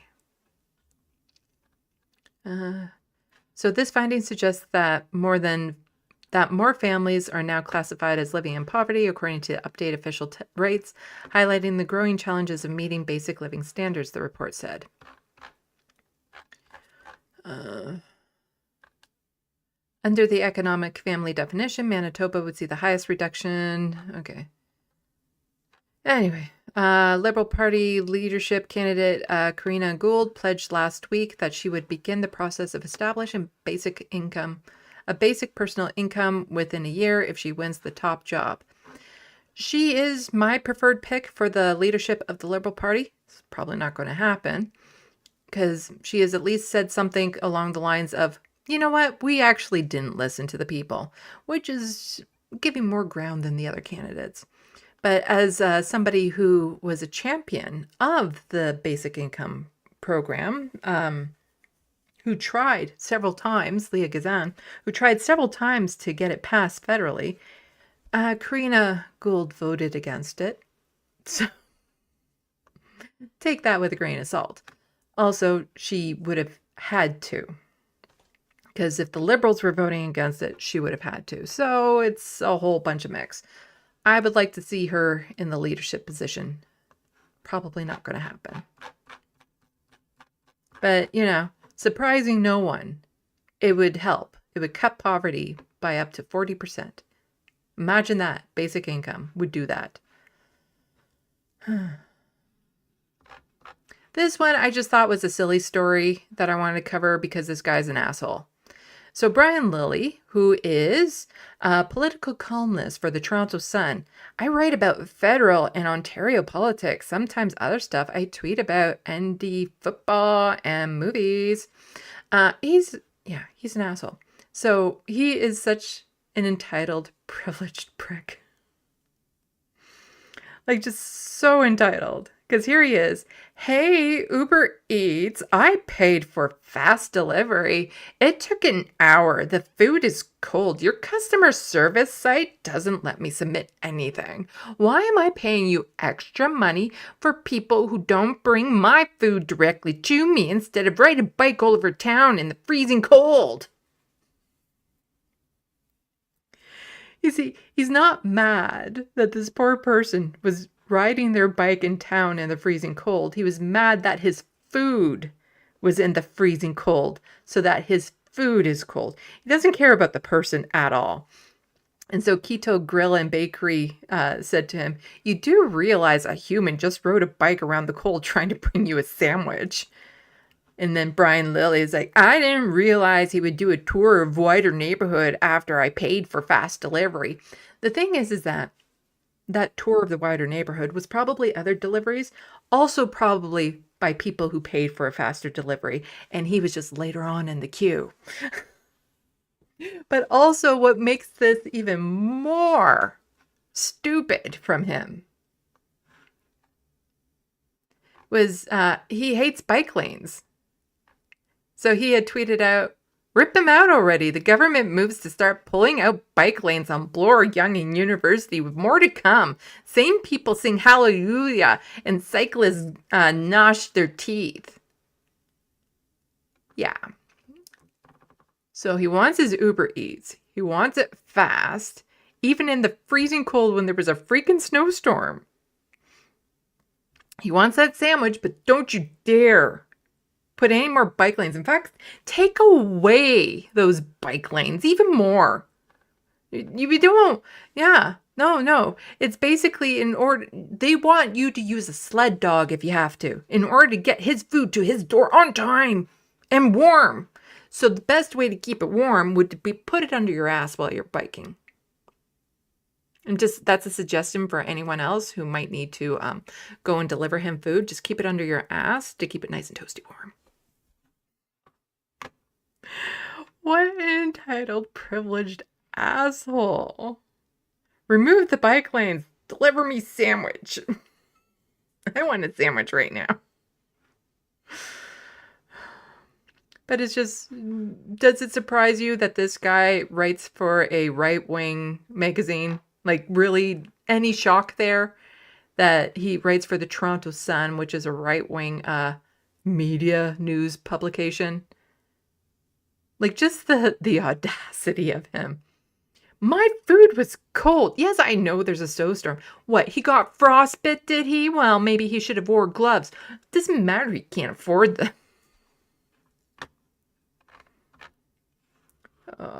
What do I have next? So also, just to finish up my stories that I have prepared for you, again, just one-off self-interest, special interest stories, not special interest really, but just, I wanted to cover it for the sake of covering it. You know, Donald Trump, it's been kind of rude to Canadians recently, and that's been having a lot of, I want to build cross-border solidarity. Donald Trump is doing a good job of creating cross-border. Oh my God, the word was right in my fucking mouth.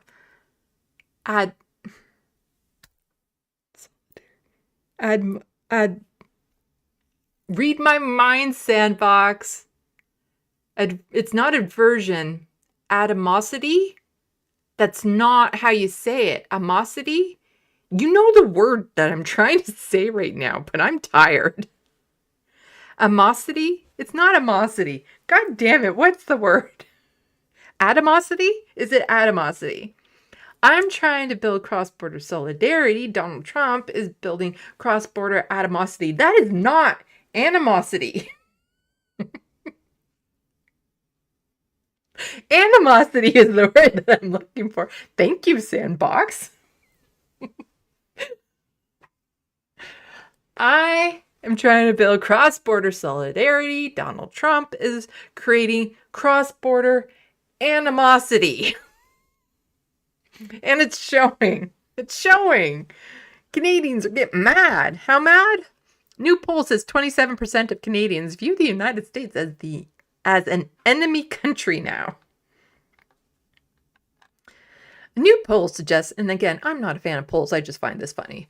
A new poll suggests that more than a quarter of Canadians, 27%, that is more than a quarter, now see the United States as an enemy country, while another 30% still say they consider the U.S. an ally. Another 27% of respondents to the larger Ledger survey said they consider the United States to be a neutral country. They're not so neutral. Not so neutral. The poll comes as U.S. President Donald Trump threatens to impose, well, we all know that. Who cares who they polled? Sebastien Dallaire, Ledger's executive vice president for Eastern Canada, said he was surprised to see Canadians so divided on that front when the United States has been an ally for such a long period, and a strong ally at that. He said, enemy is a strong word. Yeah, well, do you know what else is strong like words? Annexing Canada. And not so much joking anymore.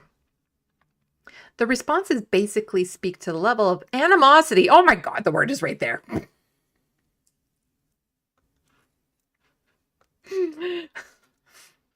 The response basically speaks to the level of animosity that we feel right now in Canada, and the triggering kind of broader rally around the flag effect in all aspects of our life, Dallaire said.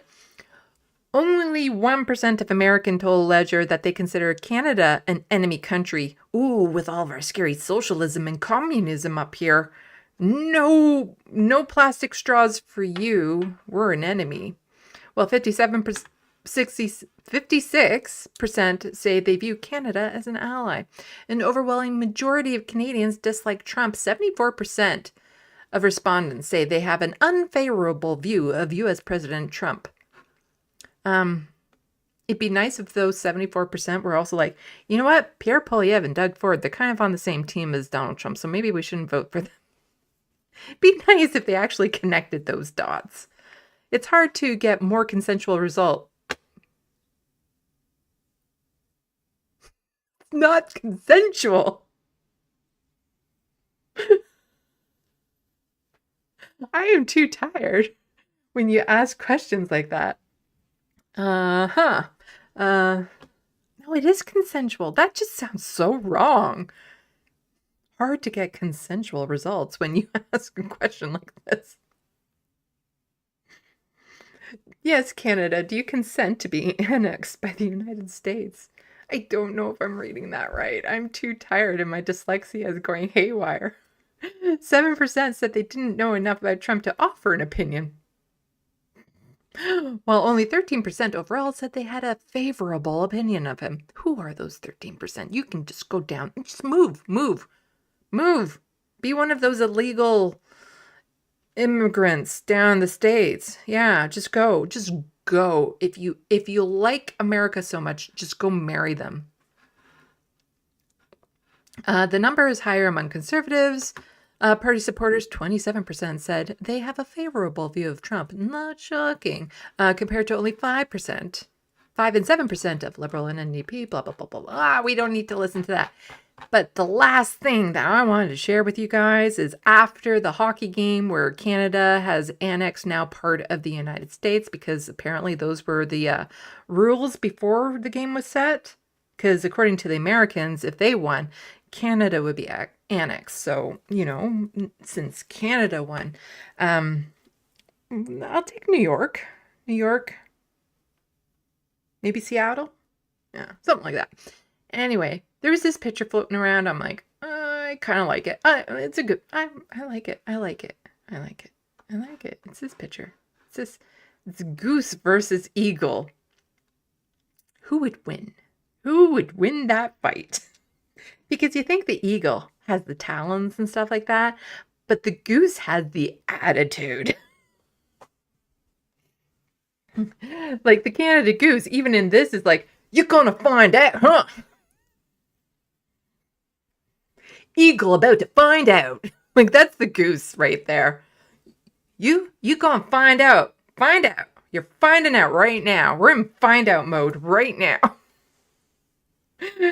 So it's like the eagle has the talons, has the claws. The goose has the sauce. That's what I'm saying. The goose has the sauce. The goose is just looking at it like, I know you're a carnivore and I'm not, but I'm totally going to eat you.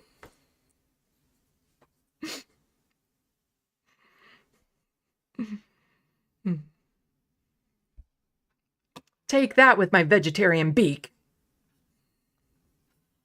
I'm tired and I'm hungry and I'm dyslexic. Anyway, let's get to the sandbox.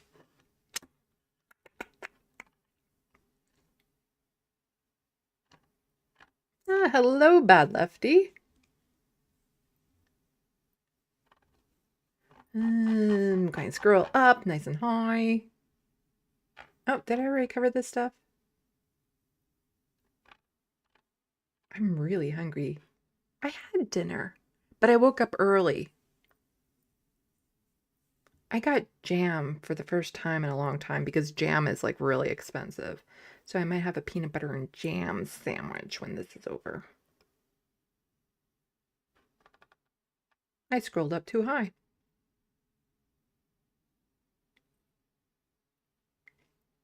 Did I?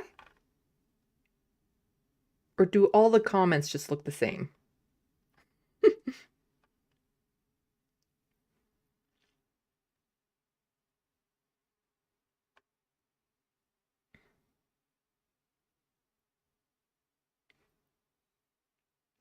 Good for Gabby. I would like some sarsaparilla.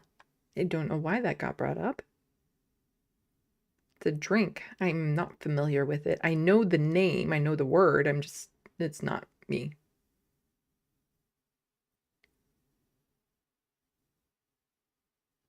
I know it was a beverage. That's about it. I don't know what kind of beverage or anything about that.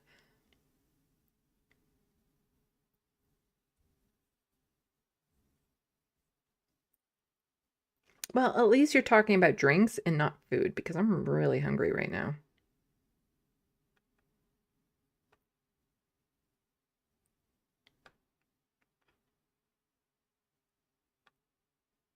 Oh, I could go for like a grilled cheese sandwich too. But that like takes effort. Peanut butter and jelly sandwich does not take effort. Yeah, I got jam for the first time in a long time because jam is damn expensive.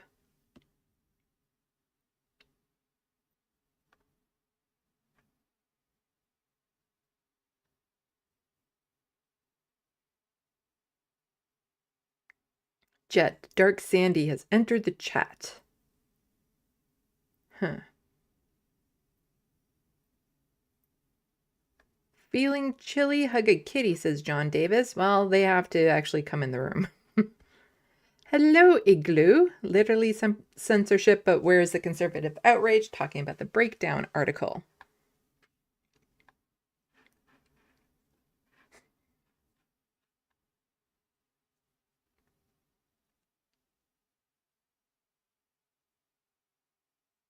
Let's see.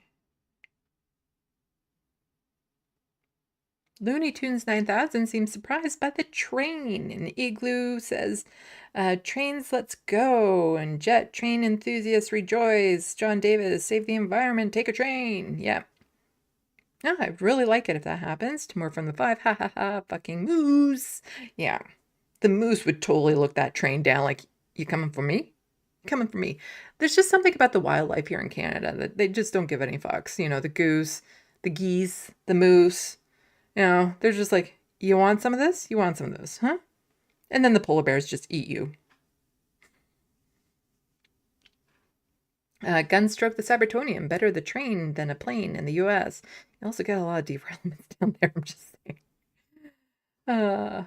I would much rather just, you know, wait until Star Trek and you can transport before you do any more real travel in the States. People are just referring to Loblaws as Bloblaws. Yeah, makes sense.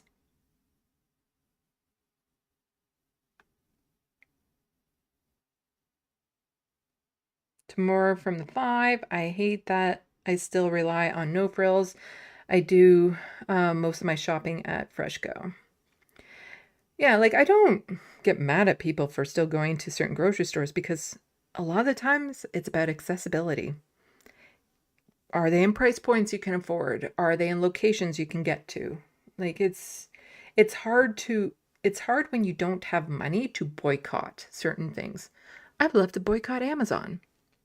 However, there's nowhere else I'm going to get my book published. Which book am I talking about? I am talking about this book right there, that book. But also, I need the Amazon wish list, to help get things for my studio, for me, for my cats. I don't want to participate in it, but I don't really have a choice. Let's see. John Davis, if I see a body cam, I break out in a TikTok dance. That would just make you a lot more suspicious. Looney Tunes 9000, it only helps to get rid of troublemaking Karen, Sandy. I don't know. I don't know about that.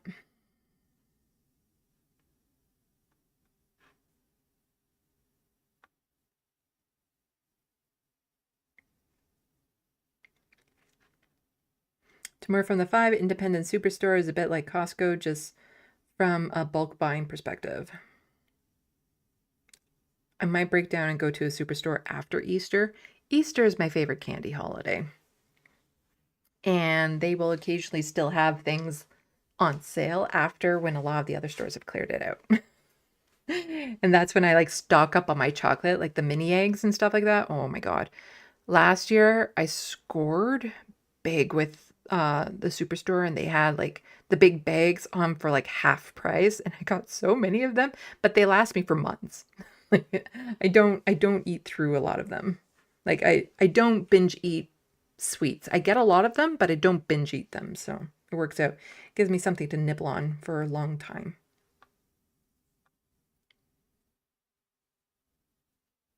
Hello, Mozart. Hello, Bad Lefty. Mozart, I never live in the snow again. I hope to never see it again. I love the snow. I'm a winter person. I love the snow. The amount of snow that we've been getting, oh my God. Like it's one of those paradoxes. Like I feel bad because I know there's unhoused people and again the mobility issues, but do I ever love walking in it? Because to walk on the sidewalk and see the walls of snow next to me, I haven't been able to do that since, God, it's been more than a decade since we've had like this much snow at once. And to me, it's almost like magical that you're going through like these snow mazes and just seeing it and how pretty it looks. And I love watching it fall and all that sort of stuff. I'm such a winter person. I love it so, so much. Like even when I was younger, I would be the one out shoveling the snow, brushing the car off. Not because it had to be done, but it's like, I'll do it, just so I would be out in the snow. Of course, now my back would not let me do that too easily.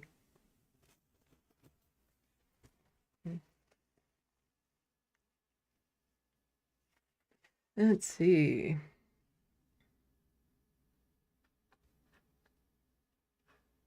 I'm almost to the bottom of the sandbox. Still don't have any super chats that I can respond to. But why do I need to respond to super chats when I just talk to everyone? You don't need to send in a super chat. I just do it anyway. Bad Lefty, much better than I was. Thank you. Just woke up from mammoth sleep, so I can't complain. Oh, were you not feeling well? I hope you're feeling better now. I'm tired. I didn't get much sleep last night. Bad Lefty says Sandy is very quotable, but then quote what I said, so I don't know how I'm quotable.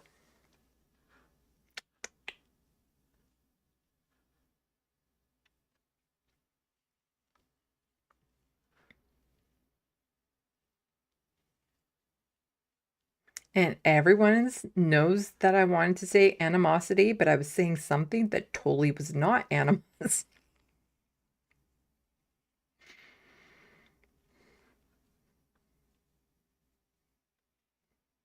It's a good thing that we're on the right jive, everyone. That you can start reading my mind. It's almost like an improv game where it's like fill in the blank. That used to be like an improv game where you would be speaking in a sentence, but then you would like snap or clap or point to the audience, and the audience would just shout out a word, and that would be the word that you have to say next. And so to make it good, you would try to do it in a way that would flow as opposed to just stopping randomly. And it's like, you'd be something like, oh, I really need that And then they would shout out something and be like, tuna sandwich in a can. It's like, oh, I really need that tuna sandwich in a can. Yeah. I'm all out and I need my bunker restocked because, things with the states are getting really tense right now. And we got to make sure our survival bunkers are all stocked up with canned tuna sandwiches. That's improv for you. That's what we do in improv. I miss being an improviser. I love doing improv so much. I wish I could find like another improv troupe that I could get involved with. The one here kind of fell apart. I was involved with improv for like over 10 years.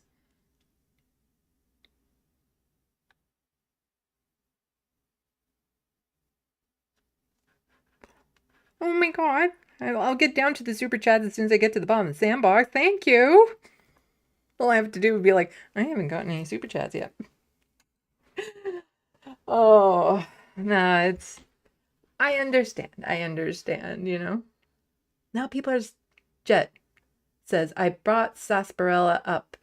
It's a thicker, tastier, bitter root beer. My grandmother probably would really like that. I would take a rooper. Oh my God. You're just watching me fall apart in real time. I would bring her root beer to the nursing home she was in because that was her favorite drink. And she also loved fish, so I'd get her fish. Often from McDonald's, one of the fish fillets, but without the bread. And so that she could have a decent meal that wasn't from the home. And then sometimes I would cook at home and then bring it to her for special occasions. But, when I would bring her dinner and stuff like that, I would always try to get her a root beer too because that was her favorite.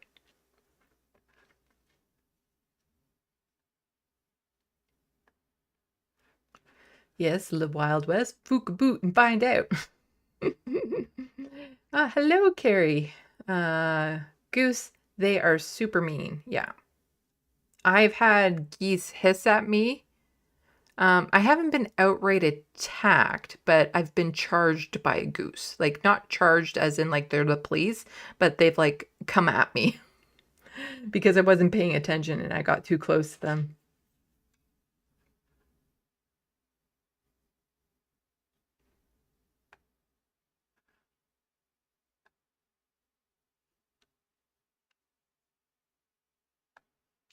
Let's see, Timur from the 5. A reminder for people who, well, not a reminder to people who don't know because you weren't tuned in earlier. Timur from the 5 will be joining me on stream to cover the election here in Ontario live. Timur is also from Ontario, so it made sense for me to have somebody from Ontario on, and he's already been on my channel. So it just made super sense. So we will be covering the election live on my channel. I think the polls close at 8 or 9. I'll have to double check. I'll probably start streaming an hour before the polls close. But Tamara from the 5 says the Canadian Hockey League should pull their American franchises. Like, how are these even American-based CHL teams? You guys keep on talking about hockey. I don't care. I don't care anymore. They won. It's done.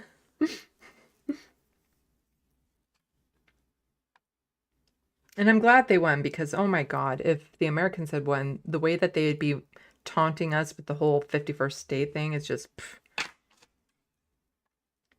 Bo Zed, forgot to get peanut butter. You see, I always have to have, like for me, I'm low on peanut butter if I don't have an unopened jar.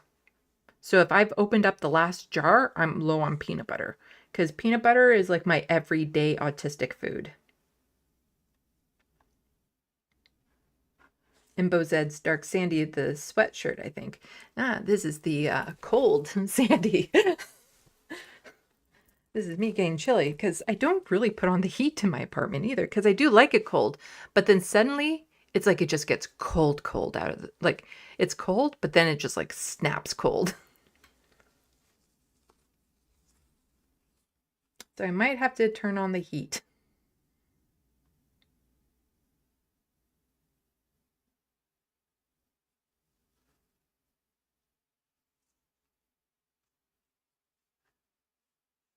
Bo said that was the best comment. What was the best comment? Are you talking to somebody in the sandbox or are you talking about me?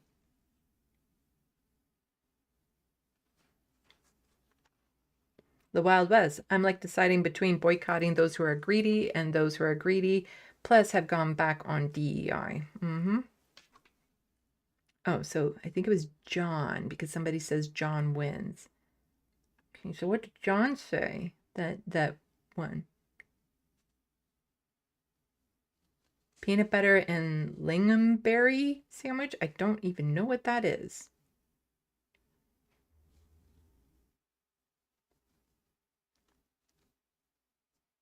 Mozart, groceries. It's an old-fashioned word, but really, that's the best word still. Groceries, Trump. Basically an actual quote. I think I remember that, yeah. After the box, robin eggs are the best. I think you're talking about Easter candy. Yeah. No, I love Easter candy. So, be checking out my Amazon wish list in the not too distant future, and I'll be adding all of the Easter candy onto it. I like the mini eggs. And Easter's still like one of the only rare holidays that actually has their candies that are specific to that holiday come out. Because like Halloween has just become miniatures of regular candy. There used to be like Halloween candy that you could only get around Halloween. And most of the holidays now have just done that. But Easter still has things that are just you only see at Easter. Unfortunately, like one of my favorite things went away. And they were peanut butter eggs. But they weren't like Reese peanut butter eggs. Because right now, like, yes, I do love Reese. I love peanut butter and chocolate. I just don't like how Reese has taken over the entire peanut butter and chocolate market. There used to be variety. So when I was a lot younger, there was around Easter, you could get these, they were in packs of 3, and they were the size of the Cadbury eggs. But they were in gold foil, and they were peanut butter chocolate eggs. And there was just something about, they had the perfect balance of chocolate and peanut butter. And the peanut butter was a little bit gritty, but not too gritty. And I would just buy them like crazy around Easter, but they haven't been around for like decades. And it's so upsetting. The same as like, of all the Reese product out there, the Reese balls were amazing and they don't sell them anymore and haven't for a long time. But yeah, it'd be nice to get more variety on the peanut butter and chocolate because yes, I'll eat a Reese. They have the Reese eggs now and they're fine. But it's just another version of Reese, you know? It's just Reese and another Reese and another Reese, and it's the same peanut butter. So it's just nice to have that variety. Although you have to be careful because not all peanut butter and chocolate is good peanut butter and chocolate. If you go to a chocolatier, you have to make sure that they actually make their peanut butter. Because otherwise they just literally use shelf peanut butter that they got at the store and slather it into their chocolate cups and say, here's peanut butter and chocolate. That's not the same. It's not the same.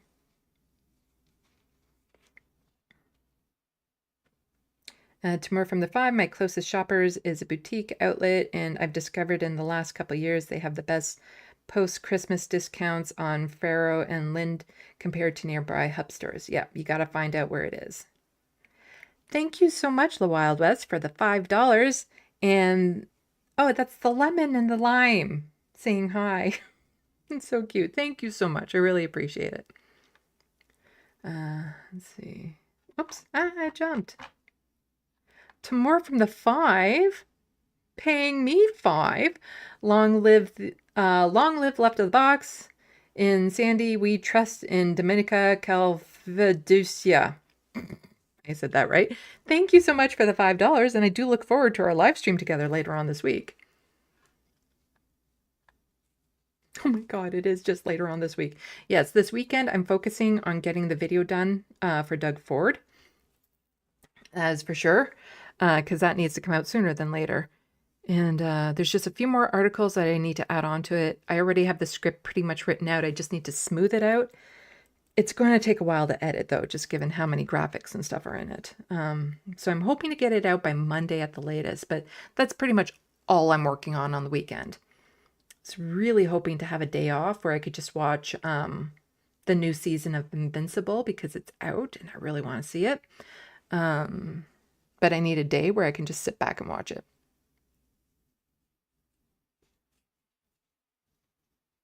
So I'll see. Because all this week, too, I'll be trying to call into the Majority Report to talk about the Ontario election.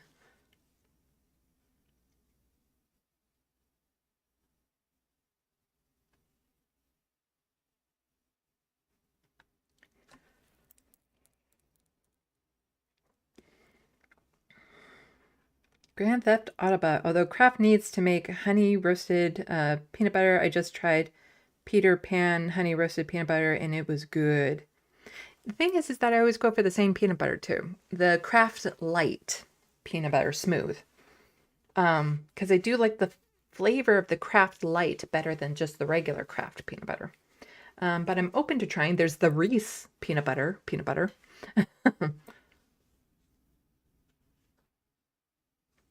The Wild West. I used to love those malted eggs like Whopper inside candy shell, but they are made with gluten. Oh, that's too bad. I think those are the robin. I think we call those robin eggs up here too. And I do always make sure I get those because I do love those as well. Again, they only come around Easter.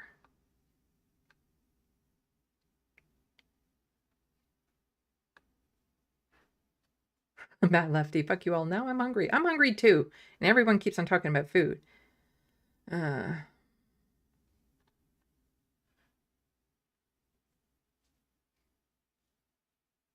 Wild West. I'm anti-nut. I'm asexual. Ha ha ha ha.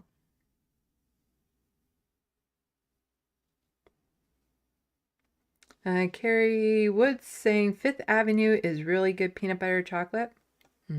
There's a chocolate here not too far from, well, it's far, but not too far from where I am. They have really good peanut butter and chocolate too. But it's pricey because it's a chocolatier.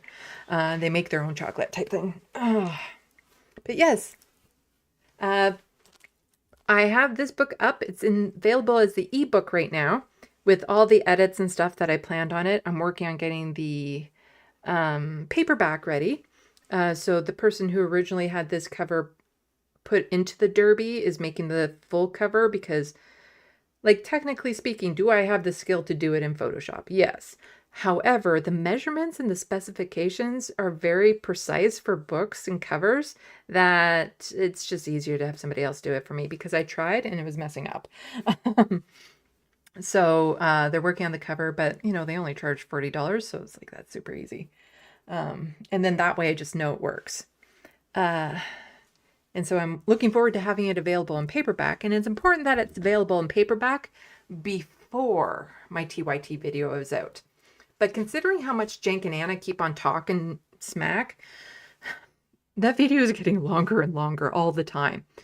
So I finally have conceded it's not going to be one video. It's most likely going to be at a minimum 2 videos. So what I'm going to do is I'll play like part 1. But then I'll have a live stream right after it where it's a talk back, where we can actually just talk about the video we watched. And I'll try to get a guest on to have that talk back with. And so then that would happen for both halves. So that I don't know, would be super interesting. And then I'm just kind of hoping to like brush my hands of the Young Turks and TYT. Like once I kind of, this is a very detailed and thorough and in-depth conversation about it that I'm going to be having in this video. It's not to say I won't talk about them again. It's just I'm definitely not going so much go out of my way. But if they say something super duper egregious, you know, kind of have to. You too. 2 cats, 1 lap. I just saw the camera. Get your butt down. Nobody wants to see that. Is that even allowed on YouTube? Did you just get my channel taken down, cat? Did you just... You need like a little sensor over that. Kitties. Go on.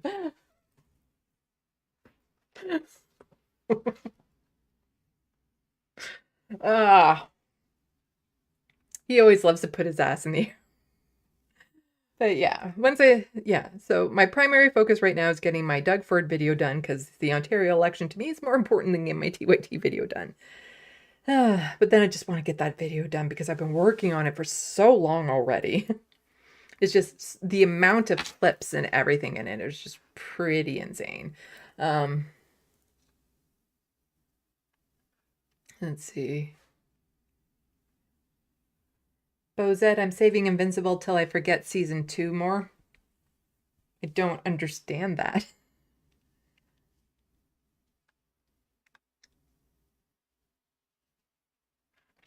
Like, I really like the series, but you know, it goes counter to my premise in my book because who's the villain really?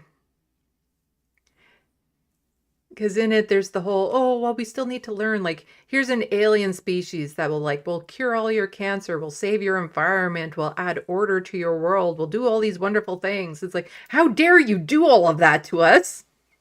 Is what the hero is saying. Like, you're not allowed to give us all of that good stuff. We have to do it ourselves. And that only comes from the place of somebody who's had a privileged life. Like, if I'm like, no, bring on the Voltrons. Is it Voltrons? I can't speak right now. I'd be like, no, I would submit to their leadership. It'd probably be better than the leadership we're getting here. Like, it's just, you want to cure all of our diseases and save the environment? And you just replace my government? Sure. None of this none of this humans need to learn our lessons. But I poke fun. I don't poke fun of it, but there's commentary about that type of thing in my book. Like, this book is loaded with social and political commentary. And I just love where it's going in my brain. And I get to live in that world even longer. And the characters that I've already designed in this book without ever thinking I would write sequels now have like fuller stories and plot lines and future series and stuff. There's a lot. But buy my book. Did I put makeup on my forehead by accident? It looks just dark. Probably got like eyeliner or a drop of like anyway, I gotta stop playing with it. It's a good thing that my YouTube videos are not in 4K. That's all I'm saying. I did find it interesting though today. Emma did not say anything about what Anna said yesterday. Whew. That was quite the segment. They clipped it, if anybody is interested in seeing. I don't know if they have the whole thing clipped, as in including the commercial break, where Jank gave the most barely ever a pushback to Anna on it by basically saying, well, Emma said that she was wrong about Kamala Harris winning the states. And she admitted it. Good, don't get mad at her for being wrong about that. And that was about it. Like, oh no, your predictions were wrong. And it's like, they're predictions. They're not, what's the word when it's not a premonition. Yeah, it's a prediction, not a premonition.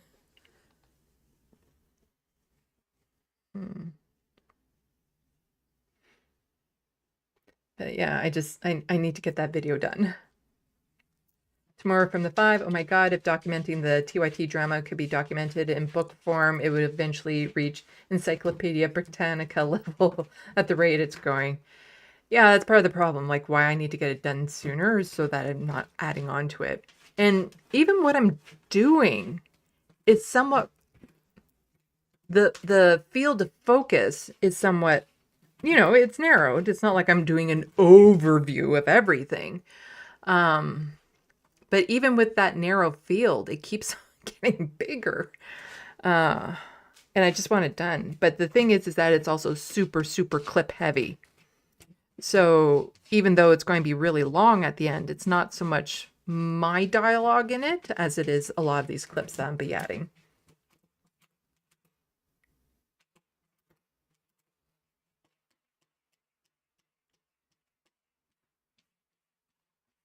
And everyone sees the two kitties. Mozart, I really hope you messaged that before you saw my cat's ass. Because all I see is like, I have to eat, chat. And it's like, did that really help stimulate your appetite? Before he flashed the camera. The Wild West, 2 cats, 1 lap. We need a t-shirt with that.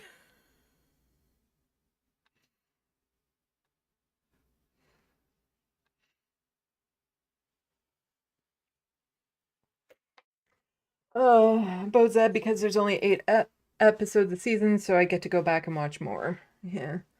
Well, I've recently rewatched both season 1 and 2. In fact, I've rewatched them several times. I don't know what it is about it, but I like having it on in the background, talking about Invincible. Because I guess it's easy, you know? It's easy to have on in the background. Because they are short. It's a short series and stuff. And there is some interesting commentary that goes into it, but not as much as I would like. But there is, I do like the relationships in it. I guess, you know, part of what makes a story is the relationships. And they do a good job with the actual interrelationships with them. And they do a good job of like, here's the criteria of these creatures in this real world. How would people somewhat react? And that's what I do a lot of in this book is like, I lay out the lore of the vampires in this book, the way that I see them. And then it's a matter of like, how would they actually interact with the world? What would the world's actual reaction to be? Like, to me, it's a big psychological adventure going into it, like trying to predict, like, how would this realistically play out? Which is why I had those crazy math questions for people to answer that I don't think anyone's going to get that second math question. It's just too... There's no way of knowing. No way. Vulturemites, yes, that is the word. Grand Theft Autobot. The Wild West wants the Vulcans to rescue us.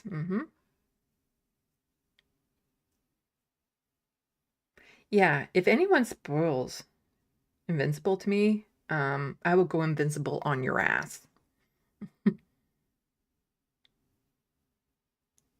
Lefty, I see some thumbnails, TYT stop, yeah. I actually recorded the full first half hour of TYT, which would include the commercial break and the bit afterwards as well. But I only tuned in because, well, I tune in every day so that it's in my watch history, so if I need to go back and review something, I can.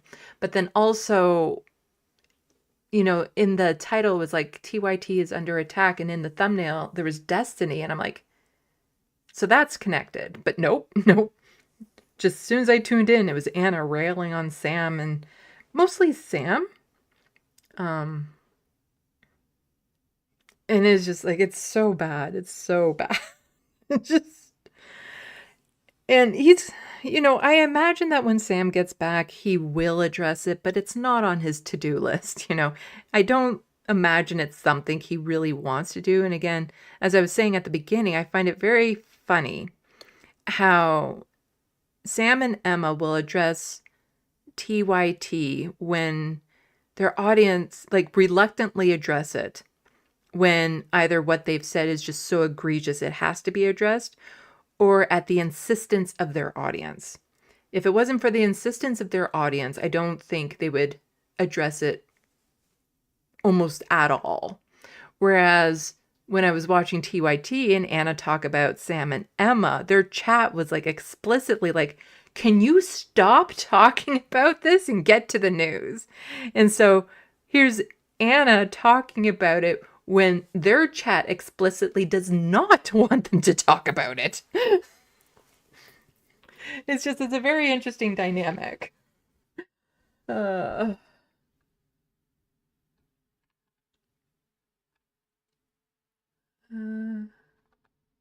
see.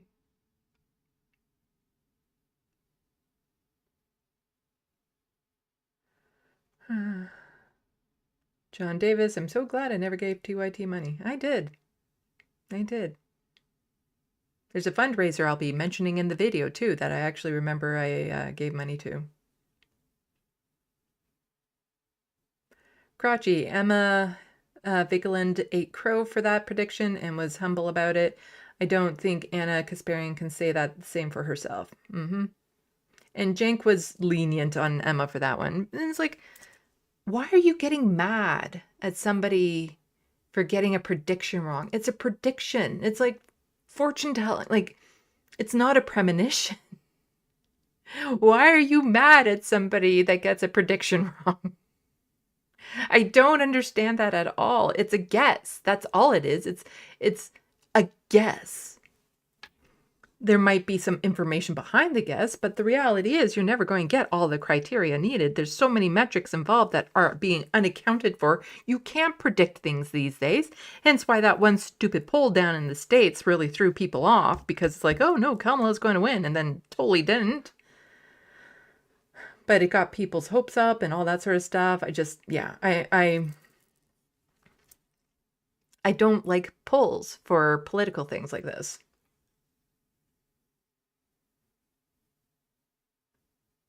Bozette, I saw a TYT Chiron during a segment that said Anna responds. Yeah.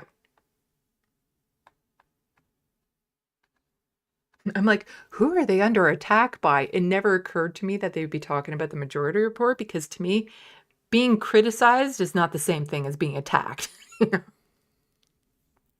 It's not the same thing. Like, if somebody here, I saw somebody earlier say the video was too loud that I was watching, like one of the audio videos was too loud. I was like, how dare you attack me like that? Don't you dare attack me by saying the video is too loud. Somebody else in the chat be like, the lighting in there's, how dare you attack me? Or somebody's saying, you know what, I have a little bit of a different opinion about the NDP strategy. Don't attack me. Don't you dare attack me. Oh, what? You're saying it's pop? It's soda, not pop? Stop with your dirty attacks on my Canadian culture. I'm ethnically Canadian, okay? Don't you dare attack my ethnicity of Canadianness. It's pop. Pop. Maple syrup flavored pop delivered to me by a goose. But don't you dare criticize me, because those are attacks. I'll go invincible on your ass. I'm too tired for this.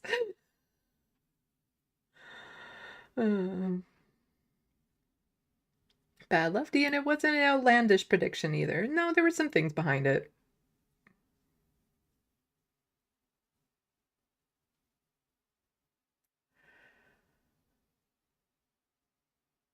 The Wild West got the peanut butter dark chocolate cups. It's all your fault, chat. How dare you attack me by getting dark chocolate peanut butter cups when I was talking about peanut butter cups? And when I'm talking about peanut butter cups, I'm talking about milk chocolate. You do anything else, it's an attack. Stupid dark chocolate. I actually have an actual dislike for dark chocolate.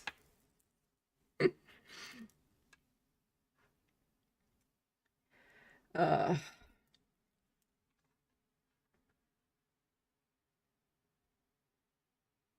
saw something in here about Matt Leck, which I was going to respond to, but I would have to see where it is again, because something about how it's funny, like Anna and Cenk never attack him, when it's like Matt is usually the most viscerally, like, just about them, which is kind of awesome. He has no holdbacks. Like, he goes Canada goose on them.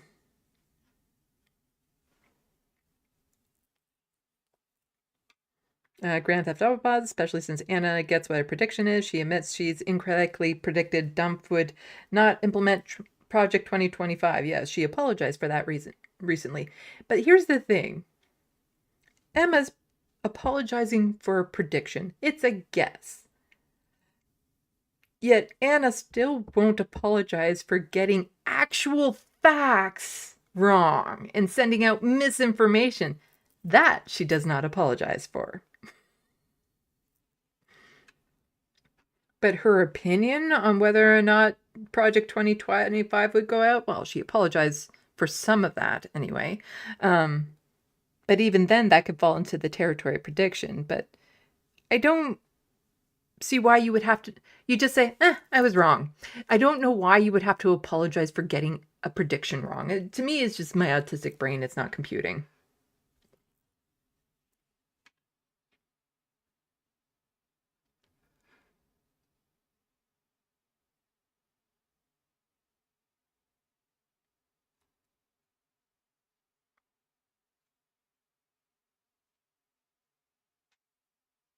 The Wild West. I'm dark chocolate, not dark mega.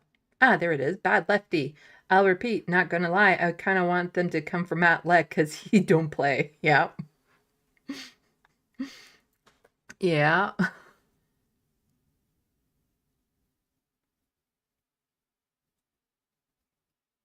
John Davis, I refuse to try white chocolate peanut butter cups. I do not like white chocolate. I've had the Reese ones because sometimes you get them in the bags, like around Halloween, the little bat shapes and stuff like that, or Christmas with the little tree shapes. They're okay. They're okay. They're not my favorite, but they're okay. Because I like of the Reese chocolates out there, all the different mixtures, it's the flat eggs and trees that you can get because it's like a thinner layer of chocolate. And to me, that's the perfect chocolate peanut butter mix of their stuff. So it's the flat ones, not the big full round ones, if you know what I'm talking about.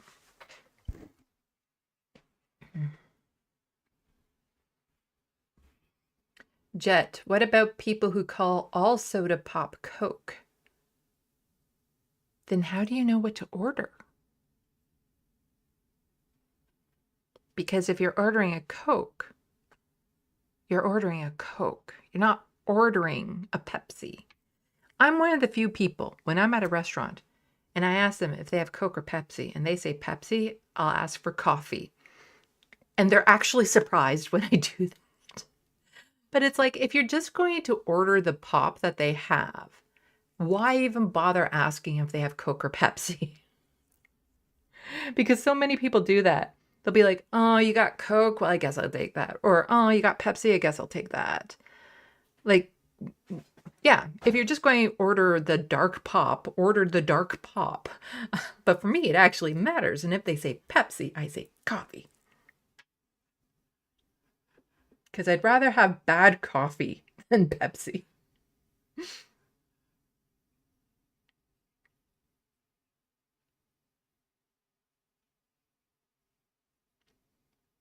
White chocolate can also be hit and miss. Ah, hello, Manop. Yes, I'm also getting hungry, Bad Lefty.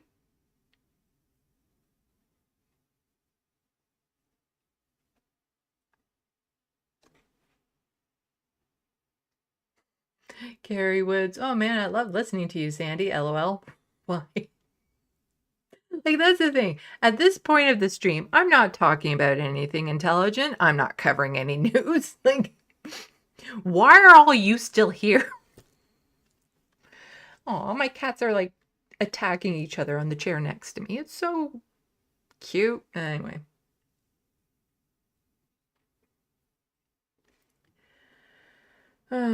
Vanilla Coke was my jam, says the Wild West. Do you know what was actually surprisingly good when Coke was coming out with all these different flavors? And it was actually became my favorite was Blueberry Coke.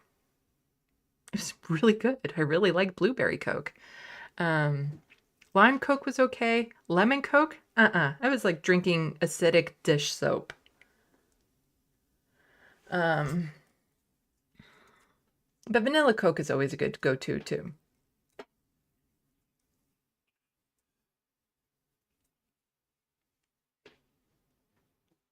Bad Lefty says, I blame chat. And you, Sandy. Sorry. Did you just try to appropriate my ethnic Canadian culture by apologizing to me for doing like nothing? How dare you?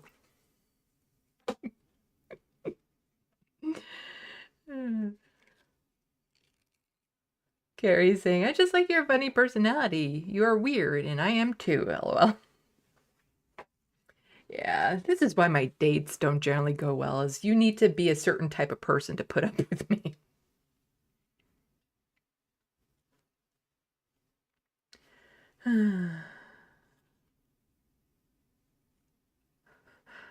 Grand Theft Autobot, why am I still here? Good question. Stomps away, slams door. Yeah, there's all those, I got the TYT clip of like, if you don't like it, then don't watch. And right now I'm like, why are you watching? Oh no, I'm turning into TYT. Ah!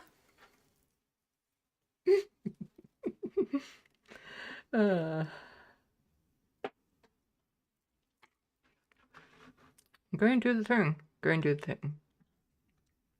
You know, this thing to really indicate that I'm serious about ending my stream. Also, it's 10 o'clock, so the letter hack is on doing his hangout. So everyone can go hang out with letter hack. I'm going to try to download a virus to my computer to get that game going again. If you know what I'm talking about. I'll see if I can upload that game again because it's super frustrating and want to play it. But yeah, everyone go check out the letter hack. I was on his show earlier this week. Go check that out. I found it funny in the comments. People were like, this feels like a therapy session. And my response to that is, I've seen enough therapists over my life to have picked up a thing or two. So, yeah. Therapist by association, I guess. I don't know. But check it out. Check out the Letter Hacks therapy session with me. It was a good conversation. But yeah, he's doing his Friday night hangout. Everyone go check it out. I'll be unplugged this weekend as I'm just focusing on getting my Doug Ford video done. With that...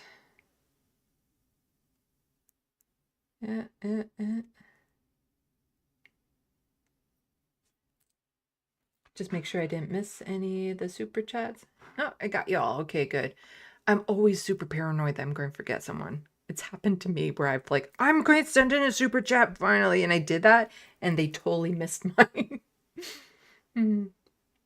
I have the email where you originally sent me the link, Grand Theft Autobot. But when I've tried to download it, it won't let me. It'll just stop the downloading process and say that there's a virus. So I don't know if I need like a different link to the same thing or if I need to try to disable something in order to get that link to open again. But like as soon as it starts downloading halfway through the process, it just stops it and erases it. So like even when I downloaded it the first time, the folder it was in and everything is gone. The computer just automatically deleted the program and the folder it was in. So yeah, super frustrating. Super frustrating. But I will try to get it again. I don't know. Yeah, I don't know. I don't know. Anyway, buy my book. I need to buy my book. Paperback will hopefully be available shortly.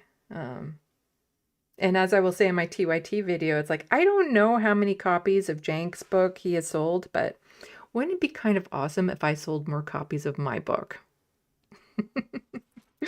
Anyway, with all of that,